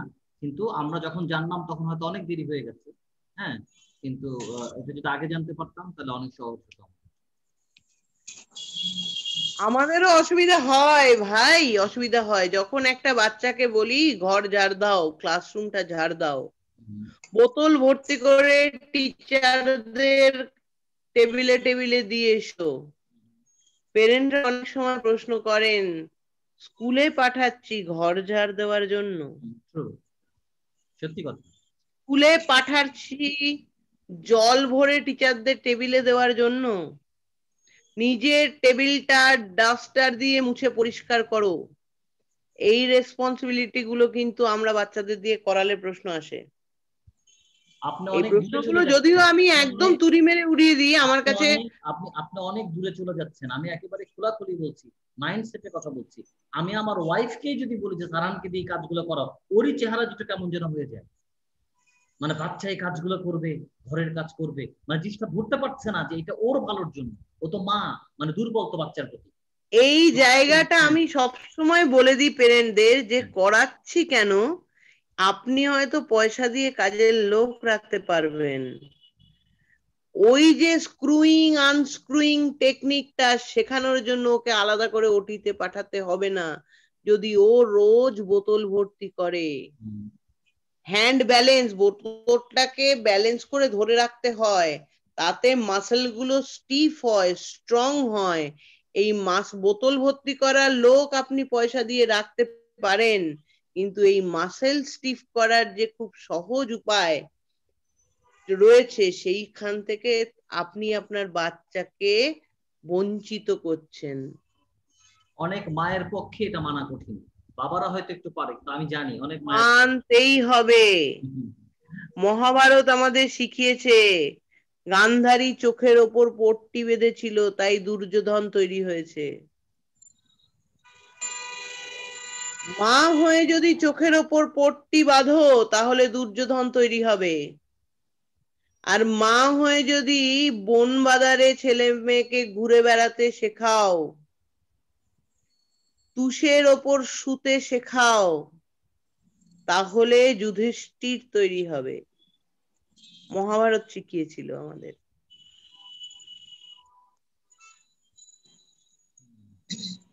এটা হচ্ছে ব্যাপার, মাকে কঠিন হতে হবে।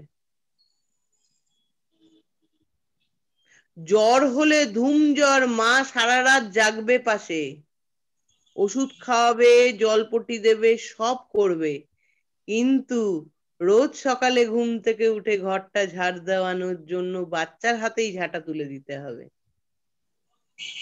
তবেই মানুষ হবে সম্পূর্ণরূপে। পরের পয়েন্ট পড়ো। Number 22. Counts and gives objects up to 10 when not asked sequentially. মানে এখন এটা পড়লে না, এটা 5টা ছিল, প্রথমে 5টা ছিল, পরের পয়েন্টটা হচ্ছে 10টা। 10টা, হ্যাঁ। প্রথম 5টা করে জানবে, তারপরে 5টা গুনতে শিখে গেলে তখন 10টা, 10টা গুনতে শিখে গেলে আমি বাড়াবো 15টা। দেখো স্টেপ শিখিয়ে দিচ্ছে আমাকে।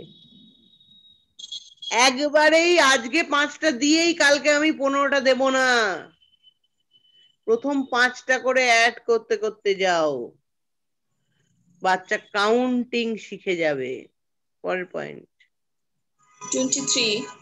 Show a numeral and place value when not asked sequentially. বলো। আহ সিকোয়েন্সিয়ালি না বলে নিউমেরাল গুলোকে কি করতে পারবে? সে ওই প্লেস ভ্যালু পয়েন্ট করতে পারবে। প্লেস ভ্যালুতে যাওয়া বিরাট কঠিন। আমি একদম প্রথমে সারহান, যদি সোমা থাকে তাহলে সোমা বলবে, আমি বলেছিলাম তুমি সারহানকে লেখা শেখাবে টেন আর ইউনিট দিয়ে, ওপরে টি আর ইউ লিখে দেবে প্রথম দিন থেকে। 1 থেকে 9 পর্যন্ত লেখার পরে টি এর ঘরে 1, ইউ এর ঘরে 0, প্লেস ভ্যালু। 3 থেকে 6 বছর আমি লেখা যেদিন শেখাবো, 1 থেকে 9 পর্যন্ত যখন এক পাতা এক পাতা করে লিখে শিখে যাবে বাচ্চা, ওকে যখন পুরো 1 থেকে 9 পর্যন্ত লেখো এরম ভাবে দিতে শুরু করব, এই ইনস্ট্রাকশনে কাজ করাতে শুরু করব, তখনই আমি 10 আর ইউনিট বলে উপরে লিখে দেব। আলাদা করে শেখাতে হবে না প্লেস ভ্যালু। পরের point. 24. Names up to 5 numbers when not asked sequentially. এখন সে মানে সিকোয়েন্সিয়ালি না, সে 5 পর্যন্ত সে ইয়ে করতে পারে না, বলতে পারে এলোমেলো ভাবে, সে 5 পর্যন্ত বলতে পারে। 5 দেখালে 5 বলবে, 4 দেখালে 4 বলবে, 6 দেখালে 6 বলবে, 3 দেখালে 3 বলবে। ও 5 পর্যন্ত বলেছে তো 6 আসবে না, 3 দেখালে 3 বলবে। সব ক্লাস 3 এর বাচ্চারা করে।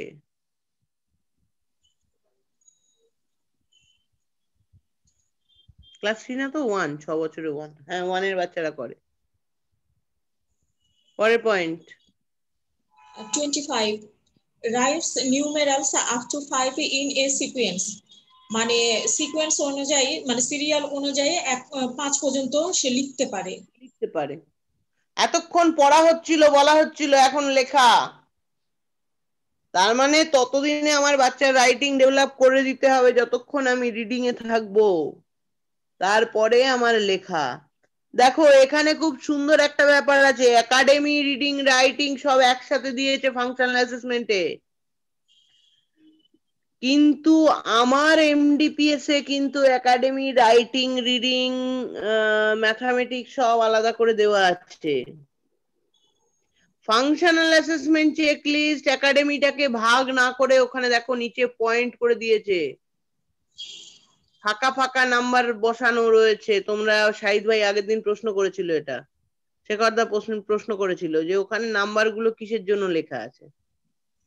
ধরো বাচ্চা ওইখানেই তুমি অ্যাড করতে করতে থাকবে, বাচ্চা পেন্সিল হোল্ডিং করছে, এ লিখছে, সি লিখছে, বা এ থেকে সি অব্দি লেখা লিখছে, তারপরে আবার পরবর্তীটায় গেল সি থেকে ডি অব্দি লেখা শিখছে, এরম ভাবে মেনশন করে করে যাবে, পয়েন্ট অ্যাড করতে করতে যেতে পারো তুমি ফাংশনাল অ্যাসেসমেন্ট চেকলিস্ট। এই সুযোগ সুবিধাটা রয়েছে, বুঝতে পারলাম?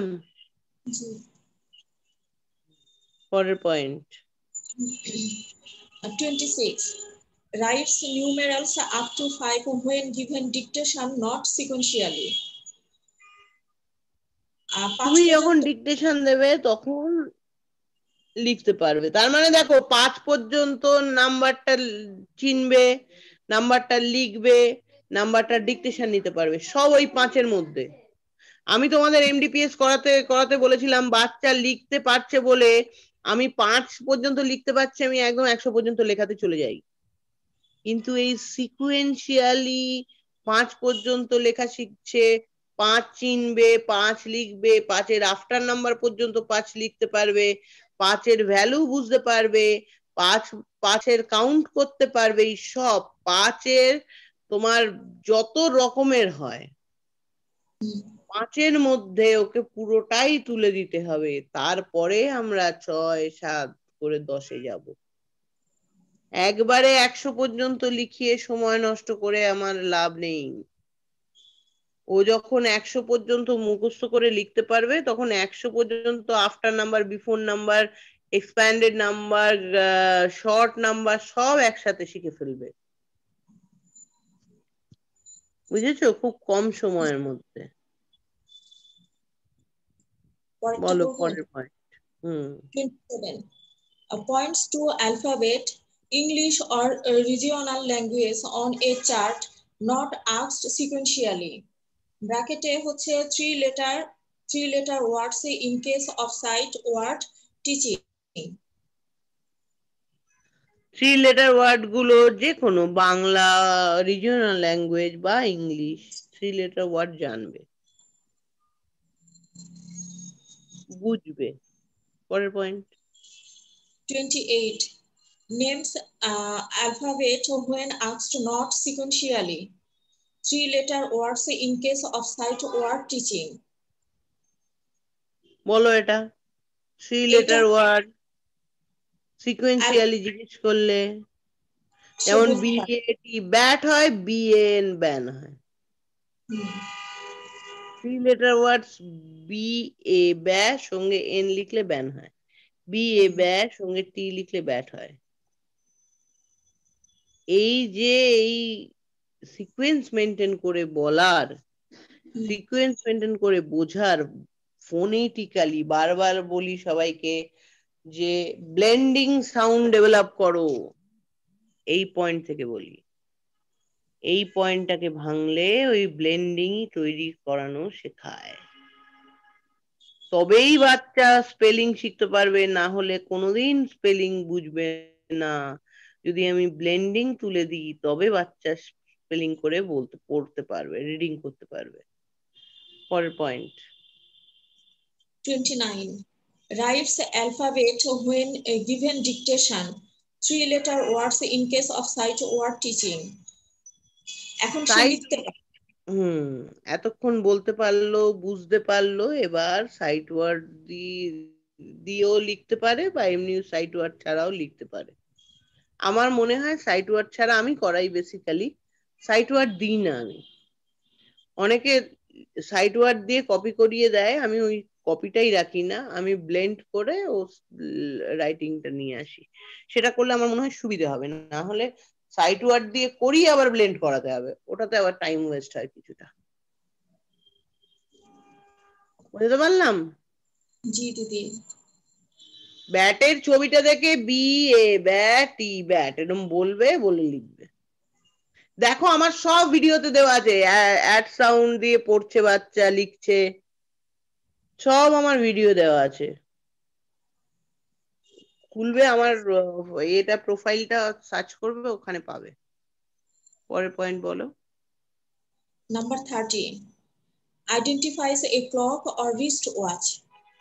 মানে সে হাত ঘড়ি এবং ঘড়ি মানে দেওয়াল ঘড়ি বা যে কোনো ঘড়ি সে বের করতে পারে, আইডেন্টিফাই করতে পারবে, চিনতে পারবে। চিনতে পারবে। পরের point. 31, tells or points to when asked the use of clock or wrist watch. বলো। এটা তো মানে টাইম, সে কি মানে টাইম, এখানে কি টাইম আসবে না এমনি সে পয়েন্ট? হ্যাঁ, পয়েন্ট করতে পারবে রিচ টু আর এতে। ছোট কারাটা কোনটা, বড় কারাটা কোনটা? ও বলো। শুধু কি মানে কি ও এখানে প্রথমে হচ্ছে সে ঘড়ি আইডেন্টিফাই করতে পারলো, আর চিনতে পরের পারবে। চিনতে পারলো, তার পরের পয়েন্টে হচ্ছে সে বলতে পারবে বা দেখাতে পারবে, ঘড়ি হাত ঘড়ি বা ঘড়ি সে দেখাতে পারবে। হুম, এই ঘড়িটা কি দেওয়াল ঘড়ি না হাত ঘড়ি, এটা এইটা পুরো ভাগ করে বলতে পারবে। বুঝতে পারছো? হাতে যেটা থাকে হাত ঘড়ি বলে প্রথম পয়েন্টটা, দেওয়ালে যেটা থাকে দেওয়াল ঘড়ি বলে, এটা বুঝতে পারবে। তারপরে হাতের ঘড়িটা দেখি এটা কি ঘড়ি, ওটা কি ঘড়ি, এটা পুরো পয়েন্ট করে বলতে পারবে, পয়েন্ট করতে পারবে বা বলতে পারবে। তিনটে পার্ট, প্রথম চিনলো, তারপর হাত ঘড়িটা কোথায় আছে আঙুল দিয়ে দেখা, ও আঙুল দিয়ে দেখালো, দেওয়াল ঘড়িটা কোথায় আছে আঙুল দিয়ে দেখা, এবার তুমি দেখালে এটা কি ঘড়ি বলে, তখন ও বলতে পারবে হাত ঘড়ি। ওটাকে কি ঘড়ি বলে, তখন ও বলতে পারবে দেওয়াল ঘড়ি। দেখো এতগুলো পার্ট করে বাচ্চাকে বোঝাতে হবে। 3 থেকে 6 বছরের মধ্যে আমরা কিন্তু কেউ বোঝাই না এতগুলো পার্ট করে। আমরা একটা ফ্লাইং ডিকটেশনের মতো একটা স্পিচ দিয়ে চলে যাই, বাচ্চা বুঝলো কি না বুঝলো আমাদের মাথা ব্যথা থাকে না। এটা কিন্তু আমি বাচ্চার অ্যাসেস করছি না, এই চেকলিস্টটা দিয়ে আমার অ্যাসেস করছি। বুঝতে পারছো? একটা চেকলিস্টে আমার অ্যাসেস হয়, বাচ্চার নয়। আমরা কি সত্যি এত ভাগে ভাগ করে বাচ্চাকে শেখাচ্ছি? না। না কোথায় আমার ভাবনা চিন্তা দৃষ্টিভঙ্গির তফাৎ হলো, তোমাদের অবজারভেশন খুলে গেছে, তোমরা বুঝতে পারবে এখানটা আমি ভালো করে দেখিনি। বুঝতে পারলাম? জি। পরের পয়েন্ট এসো। 32, differentiate money from other objects। মানে অন্যান্য জিনিস থেকে টাকা আলাদা করতে পারে। হুম, অন্যান্য জিনিস থেকে আলাদা করতে পারে টাকা কি, আলাদা কাকে? টাকা টাকা মানি। টাকাকে। এমডিপিএস এ ছিল কাগজ আর টাকার মধ্যে টাকা তফাৎ করতে পারে, অন্য কোনো মেটাল মেটেরিয়ালের সঙ্গে কয়েন তফাৎ করতে পারে, এই একই পয়েন্ট। টাকার সঙ্গে আদার জিনিসগুলোর মধ্যে তফাৎ করতে পারে, যে এটা টাকা এটা টাকা না, এটুকু বোঝাতে পারে। পরের point. 33, tells or points to when asked the use of money। টাকার ব্যবহারটা বলতে পারে। হ্যাঁ, টাকার ব্যবহারটা বলতে পারবে। কিছু কিনবো টাকা দাও, কিনতে গেলে টাকা লাগবে, এই যে ব্যবহার, এটা বুঝতে পারবে, বলতে পারবে। পরের point. 34, groups 1 rupee 1 to 5 rupee notes when given। মানে 1 টাকা 2 টাকা 5 টাকার রুপি টাকার নোট আর কি মিশিয়ে দিলে সবগুলোকে গ্রুপ করতে পারবে, সবগুলো আলাদা করে। 1 টাকার কয়েন গুলো এক জায়গায়, 2 টাকার কয়েন গুলো এক জায়গায়, 5 টাকার কয়েন গুলো এক জায়গায়, 10 টাকার নোট গুলো এক জায়গায়, এরকম ভাবে ভাগ করতে পারবে, গ্রুপ করতে পারবে। কয়েন গুলোর ফরমেশনটাকে দেখে গ্রুপ করতে হবে। 1 টাকার এক রকমের শেপ হয়, 2 টাকার আলাদা শেপ হয়, 5 টাকার আলাদা শেপ হয়, এই শেপ ফরমেশন দেখে গ্রুপিংটা করে। ওইটা দেখবার জন্য, বাচ্চার অবজারভেশন তৈরি করবার জন্য এই গ্রুপিং গুলো আমরা দিই। পরের point 35 gives 1 to 5 rupee notes when asked, মানে 1, 2, 5 রুপির নোট তাকে জিজ্ঞেস করলে দেখাতে পারে। 1 টাকার নোট দাও, দেবে। 5 টাকার নোট দাও, দেবে। পরের point 36 points or tails when asked by showing rupee 1 to 5 notes, বলো। মানে ওকে জিজ্ঞেস করলে সে দেখাতে পারে। রুপি নোট এতক্ষণ কয়েন হচ্ছিল মনে হয়,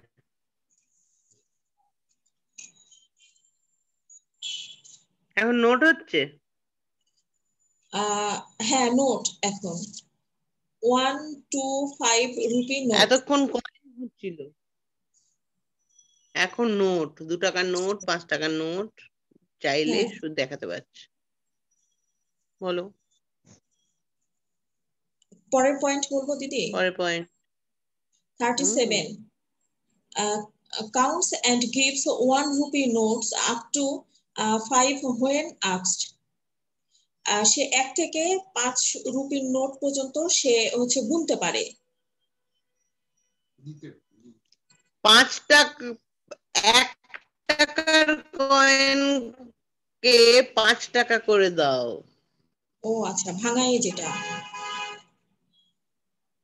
5টা 1 টাকার কয়েন মানে 5 টাকা, 2টো 1 টাকার কয়েন মানে 2 টাকা,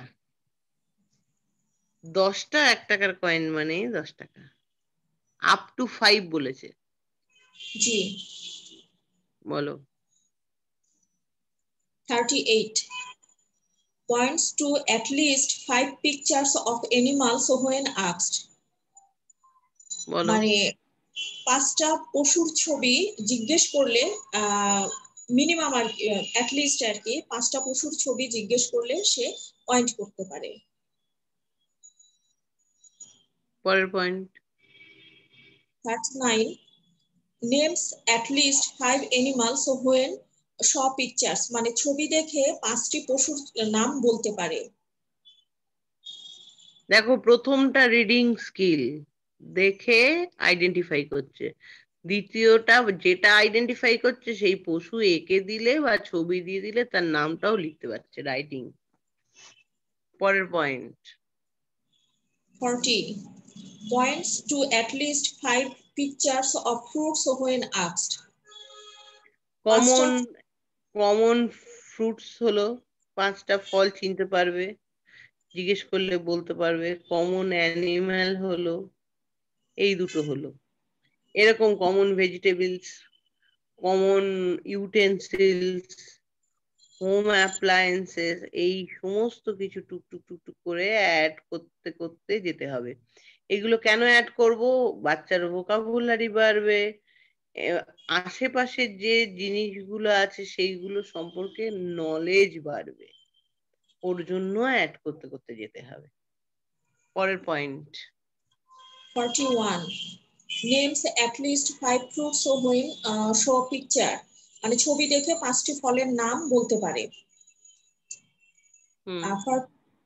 42 tells or points to the clothes, frock, shorts, shirt, t-shirt he or she wears when asked, সে ফ্রক জামা গেল, ভেজিটেবল গেল, এবার জামা কাপড়।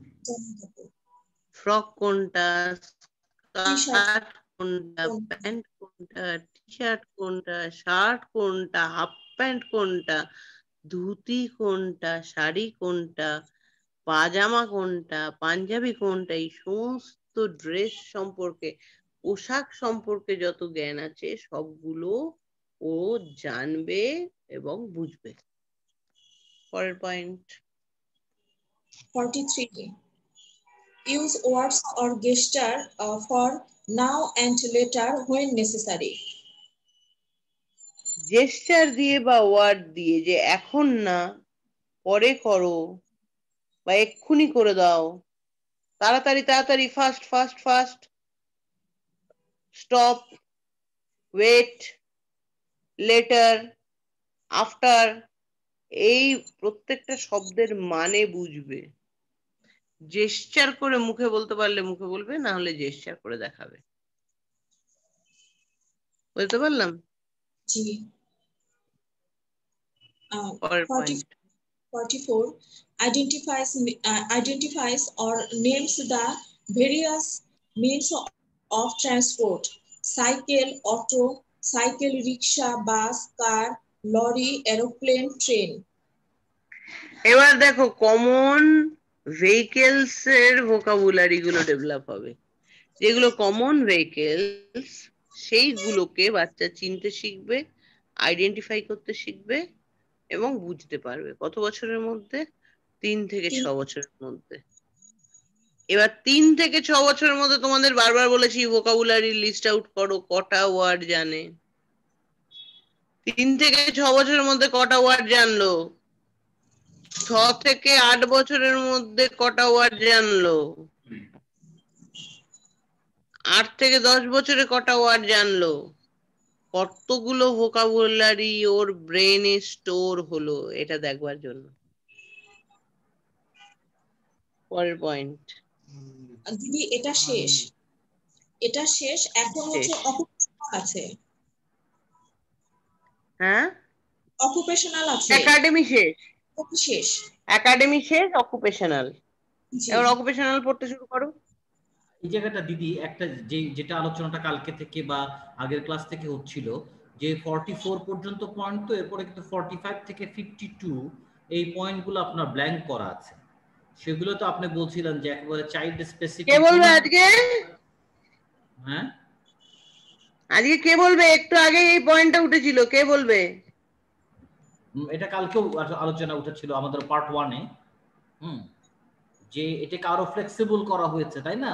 তারা ম্যাম বলো, তুমি জানো। না দিদি, আমি ঠিক মনে করতে পারছি না।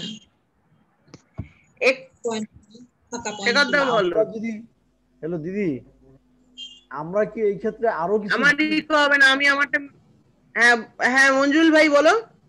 যেমন আমরা যদি আরো বলতে পারি যে এটা হইলো কৃষি কাজ করার জন্য, এটা দা, এটা খন্তা, এটা কুড়াল, এটা এরকম জিনিসগুলো তো শিখাইতে পারি।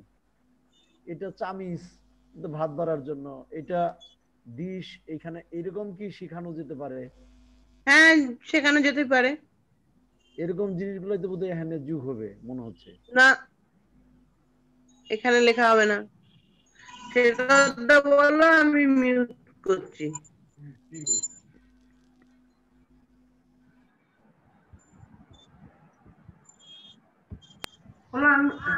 বলো।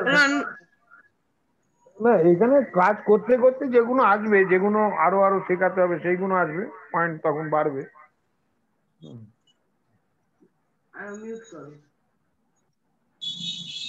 আমার যেটা মনে হয়েছে যে এই চার্ট গুলো তো ওভারঅল সবার জন্য, যে 3 থেকে 6 বছরের বাচ্চা। একটু আগেই বলেছি, কেউ তোমরা খেয়াল করনি। আমি বাচ্চাকে শেখাচ্ছি কালার কনসেপ্ট। কালার কনসেপ্টটা শেখাচ্ছি, কি 4টে কালারকে আলাদা করতে পারে শেখালাম তো। সাথে সাথে আমি কি শেখাবো?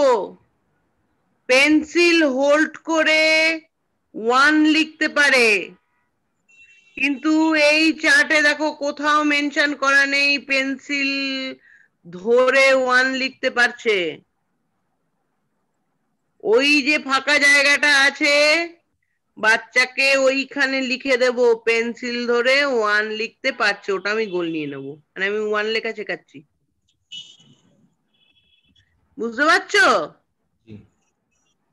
যে কাজটার সঙ্গে যে কাজটা রিলেটেড সেই পয়েন্টটা যদি লেখা না থাকে সেই পয়েন্ট আমি অ্যাড করতে করতে যেতে পারি। আমি ধরো বাচ্চাকে টাকা পয়সা চেনাচ্ছি, 3টে স্টেপে 4টে স্টেপে এখানে টাকা পয়সা চেনাচ্ছে। আমি ওর সঙ্গে 1 to 5 মানি এক্সচেঞ্জটা নিয়েছি, 1 টাকার থেকে 5 টাকা পর্যন্ত মানি এক্সচেঞ্জ করতে পারে, তাই তো? এবার আমি ওর সঙ্গেই যদি 5 টাকা আর 10 টাকা পর্যন্ত মানি এক্সচেঞ্জ করতে পারিনি, ওখানে তো 5 টাকা পর্যন্ত মানি এক্সচেঞ্জ আছে, পরের পয়েন্টটা নেই, 10 টাকা পর্যন্ত মানি এক্সচেঞ্জ নেই। আমি 5 টাকা থেকে 10 টাকা পর্যন্ত মানি এক্সচেঞ্জটা গোল নিতে চাই, ওখানে লিখে দিতে পারি, ওই পয়েন্টটাকে আমি অ্যাড করতে পারি। আমি চারটে কালার থেকে 7টা কালার করতে পারি। আমি যদি 4টে কালার শেখাই, প্রথমে গোল নিলাম লাল নীল সবুজ হলুদ, হ্যাঁ, এই গোল নিয়ে এই কালারটা শেখাচ্ছি। তারপরে হলুদ পর্যন্ত শেখার পরে বাচ্চাকে ধরো 4 মাস শেখানোর পরে বাচ্চা শিখে গেল, তারপরে আরো 4টে কালার অ্যাড করব, তখন ওই ফাঁকা পয়েন্টের জায়গায় আমি লিখে দিতে পারি আমি এখন গোল নিলাম ধরো 21 নম্বর বা 24 নম্বর বা 25 নম্বর বা 50 নম্বরের জায়গায় আমি লিখে দিই লাল নীল সবুজ হলুদ ছাড়া গোলাপি হলুদ কালো সাদা, এই 4টে কালার আমি আরো শেখাতে চাই, তখন আমি এইখানে গোলশিটে অ্যাড করব। তার মানে ওই কাগজটা যখন যার কারো কাছে যাক, ধরো তুমি কাগজটা তৈরি করলে, ওটা আমার কাছে এলো, আমি তখন ওটা দেখে বুঝলাম যে 4টে প্রাইম কালার জানে, তার সঙ্গে আরো 4টে সিমিলার কালারও জানে, তার মানে 8টা কালারও জানে, বাকি কালার আমি আরো অ্যাড করতে পারবো। বুঝতে পারছো? এই জন্যই এই জায়গাটা ফাঁকা রাখা হয়েছে, তুমি তোমার মতো করে অ্যাড করতে পারো। অনেকটা অনেকটা কমেন্ট বা নোটের মতো, যে কাজ করতে গিয়ে অনেকটা নোটের মতো। হ্যাঁ হ্যাঁ, এবং ওই নোটটাকেই তুমি প্রাইম মনে করে ওইটা গোল নিয়েই তুমি কাজ করবে। বুঝতে পারছো? জি। পড়ো এবার। Occupational. Number 1, dust with a duster the furniture in the classroom and home. মানে ক্লাসরুম এবং বাড়ির ফার্নিচারের ধুলাগুলা একটা ডাস্টার দিয়ে মোছা আর কি। যখন আমি স্কুলে করাই, আমায় একজন প্যারেন্ট প্রথম, মানে যখন আমার চাকরির শুরুতে একজন প্যারেন্ট হঠাৎ করে আমাকে বলেছে, আমি কি আপনাদের স্কুলে ডাস্ট করাতে পাঠাই, এত টাকা মাইনে দিয়ে পড়াচ্ছি ধুলো ঝাড়ানোর জন্য? তো আমার প্রথম খুব মজা লেগেছিল কথাটা শুনে। তো আমি তখন তাকে বললাম, ম্যাডাম বসুন, বলুন আমার সম্পর্কে কি কি অভিযোগ আছে। কারণ আমি এই গোলগুলো নিয়েছিলাম, আমি ফাংশনাল অ্যাসেসমেন্ট চেকলিস্টে লিখেছিলাম, আমাদের তো লিখতে হয় গোলশিটে, তোমাদেরও গোলশিট বানাতে শিখিয়েছি, কি কি লিখবে গোলশিটে। গোলশিটে যখন লিখবে, পেরেন্ট দেখে মাথা খারাপ, ঝাড়ু দিচ্ছে ডাস্টার করছে, আমি কি স্কুলে এই করতে পাঠাই? তখন আমি বলেছিলাম যে আপনি fine motor gross motor activity গুলো কি কি আছে পড়ুন, এবার বলুন এই অ্যাক্টিভিটি করাতে গিয়ে আপনি কি করাতে চান, ওটি দেবেন না বাচ্চাকে ক্লাসের মধ্যে ধুলো ঝাড়ানো আর ঘর ঝাড় দেওয়া শেখাবেন? যদি আপনি মনে করেন ওটি দেবেন, তাহলে ওটির জন্য চার্জ হচ্ছে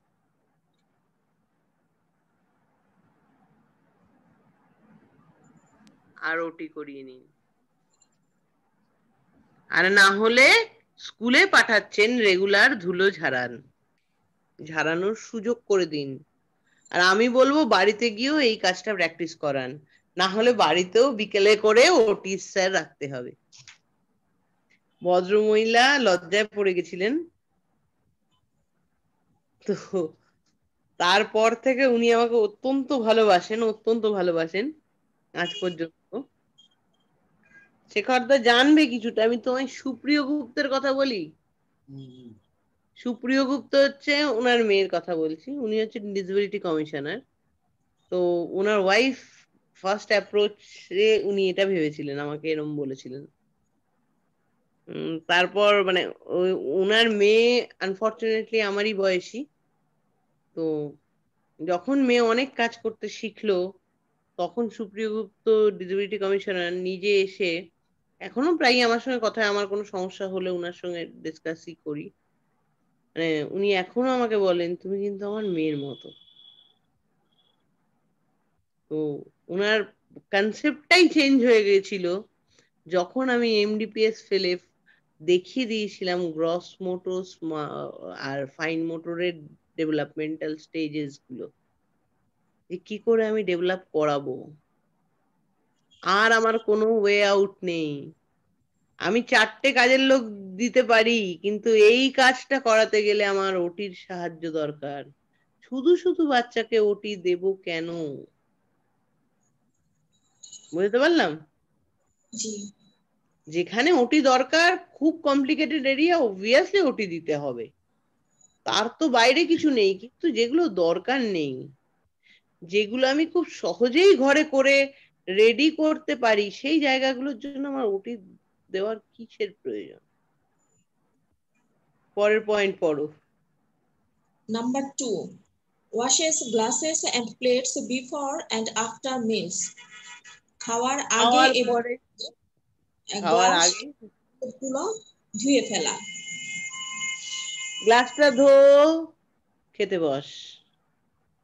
নিজের কাজ নিজে করবে, নিজের রেসপন্সিবিলিটি মেনটেন করবে, প্লাস অ্যাক্টিভিটিও হবে।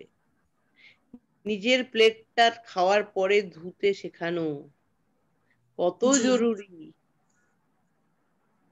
না বিপদে পড়লে কেউ বুঝবে না।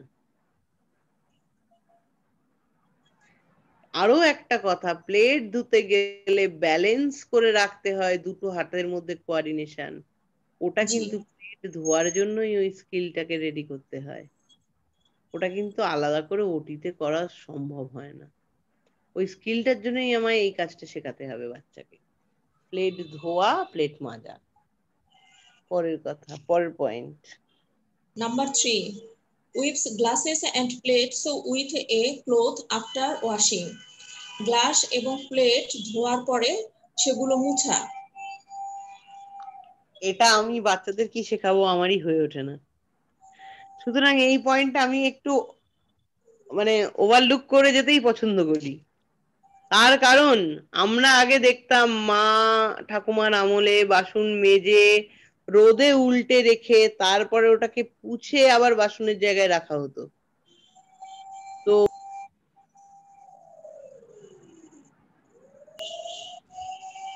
আমিও করি না, বাচ্চাদের করাতে পছন্দ করি। স্কুলের বাচ্চাদের এইটা একটা রুটিনের মধ্যে রাখা হয়।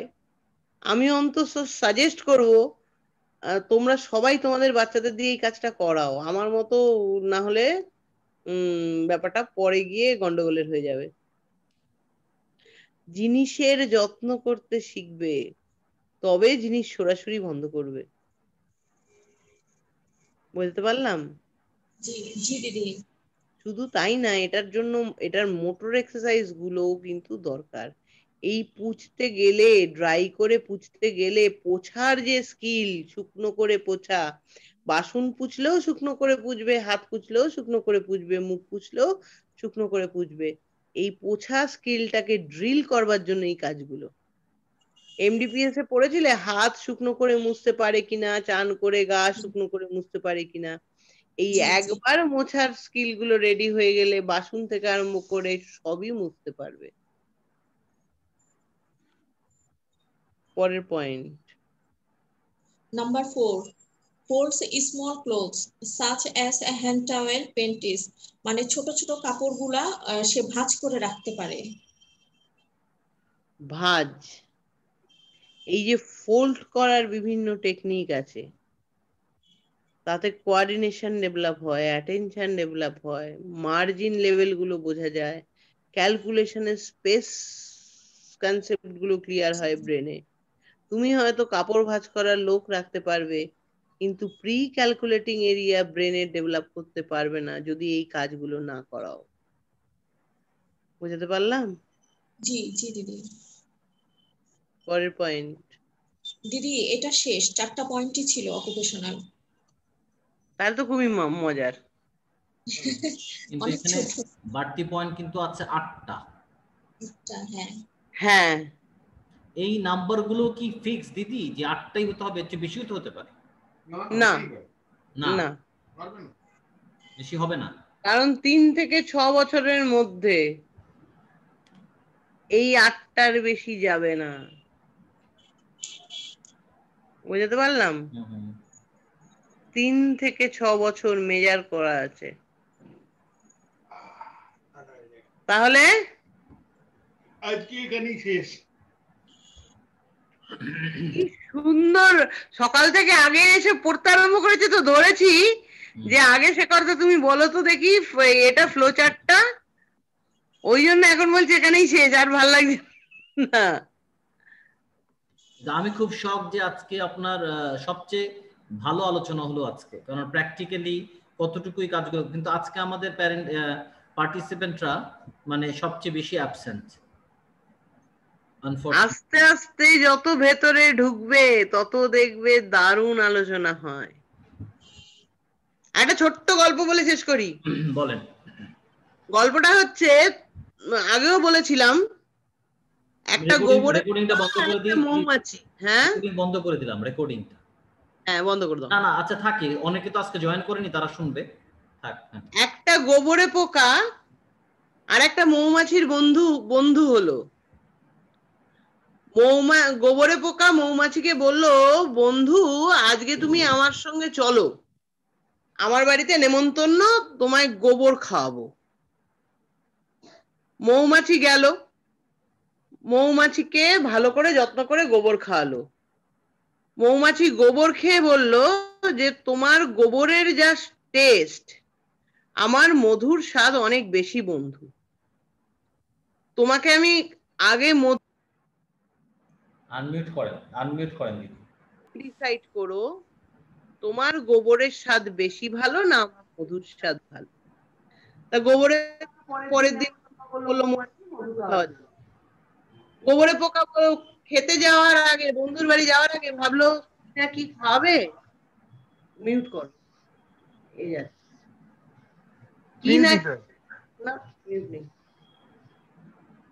কি না কি খাওয়াবে, তার থেকে বড় একটু গোবর আমার মুখের মধ্যে পুরে নিয়ে যাই। গোবরে পোকা মুখের মধ্যে একটু গোবর পুরে নিয়ে গেল। মৌমাছি যখন মধু দিল, গোবরে পোকা বললো, তোমার মধুটা আমার গোবরের মতোই তো খেতে। তখন মৌমাছি বলল, আসো বন্ধু, তুমি কালকে আবার এসো, তোমায় আমি কালকে আরো মধু খাওয়াবো।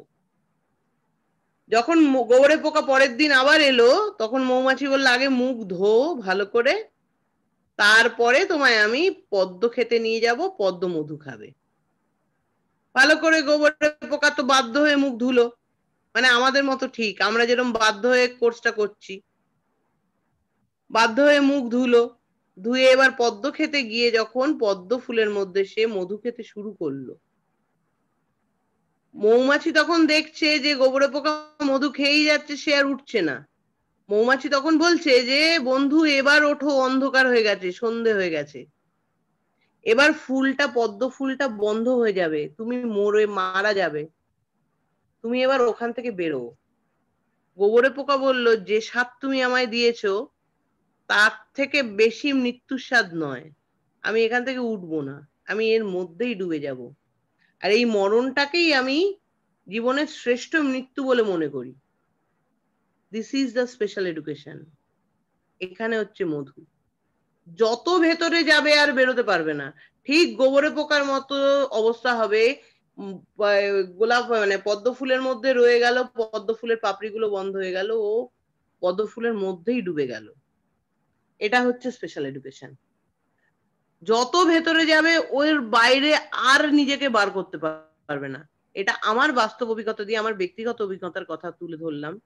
কারণ আমি যখন প্রথম এসছিলাম তখন ওই গোবর মুখে দিয়ে এসছিলাম, তো মানে নর্মাল এডুকেশনের গোবর কিছু নোংরা কনসেপ্ট আমাদের মাথার মধ্যে জ্যাম হয়ে থাকে, তো এই পারে না বাচ্চা, ওই পারে না বাচ্চা। তারপরে যখন সত্যি ওগুলোকে মাথা থেকে বার করে দিলাম, তখন দেখলাম নতুন এক বিরাট স্বর্গ।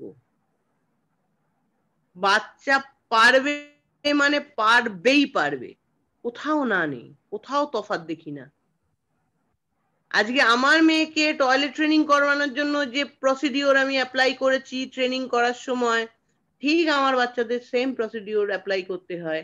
আমি যদি ওকে 7 বছর মানে 7 মাস বয়সে করতাম এটা, তাহলে 7 বছর পর্যন্ত টয়লেট ট্রেনিংটা 7 বছর বয়সে গিয়ে শেখানোর দরকার ছিল না, যেটা আমার 7 মাস বয়সে চেষ্টা করলে হয়ে যেত।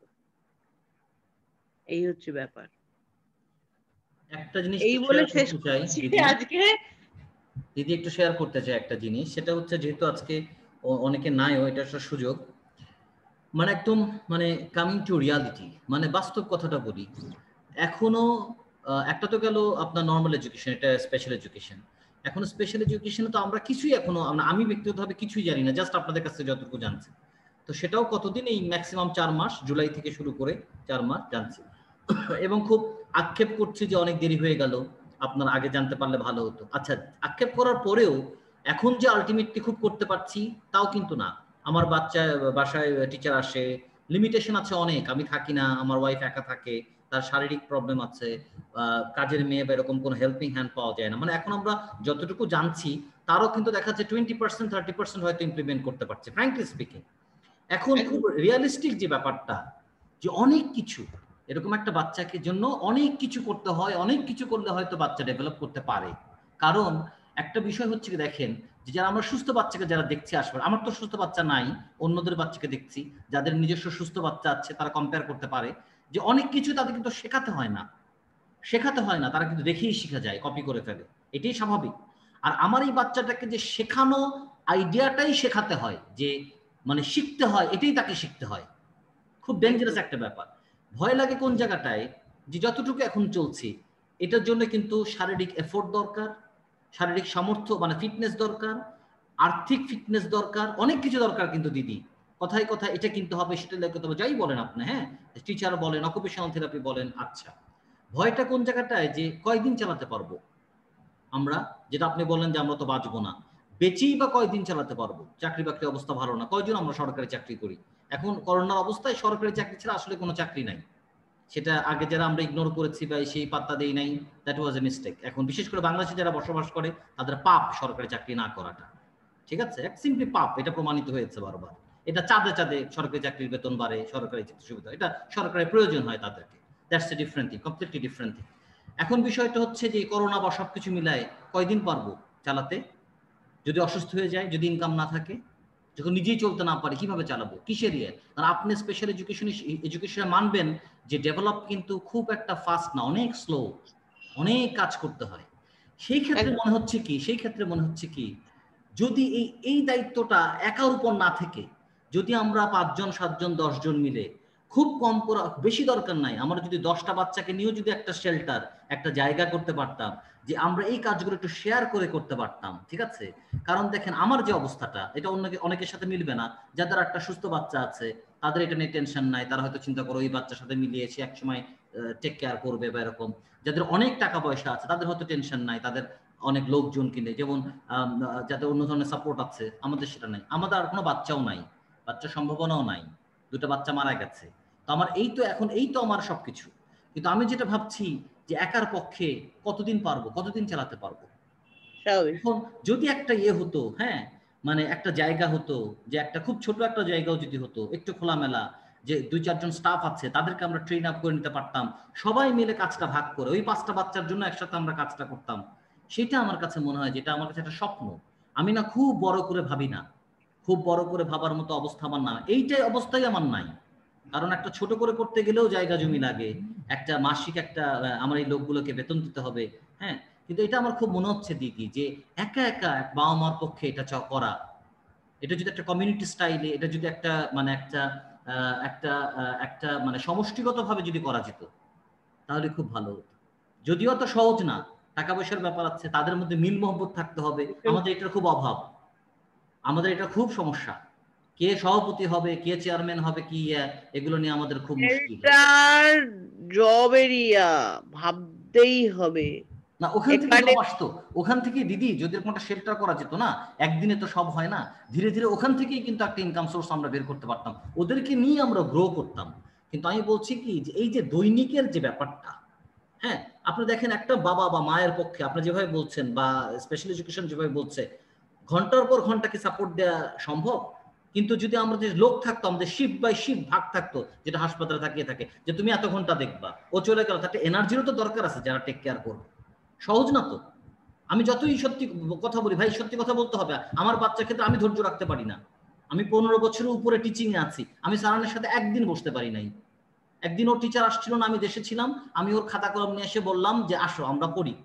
ও আমাদের তাকে সুন্দর করে হেসে আবার বই টইগুলো ব্যাগের মধ্যে ঢুকে রেখে আসবে।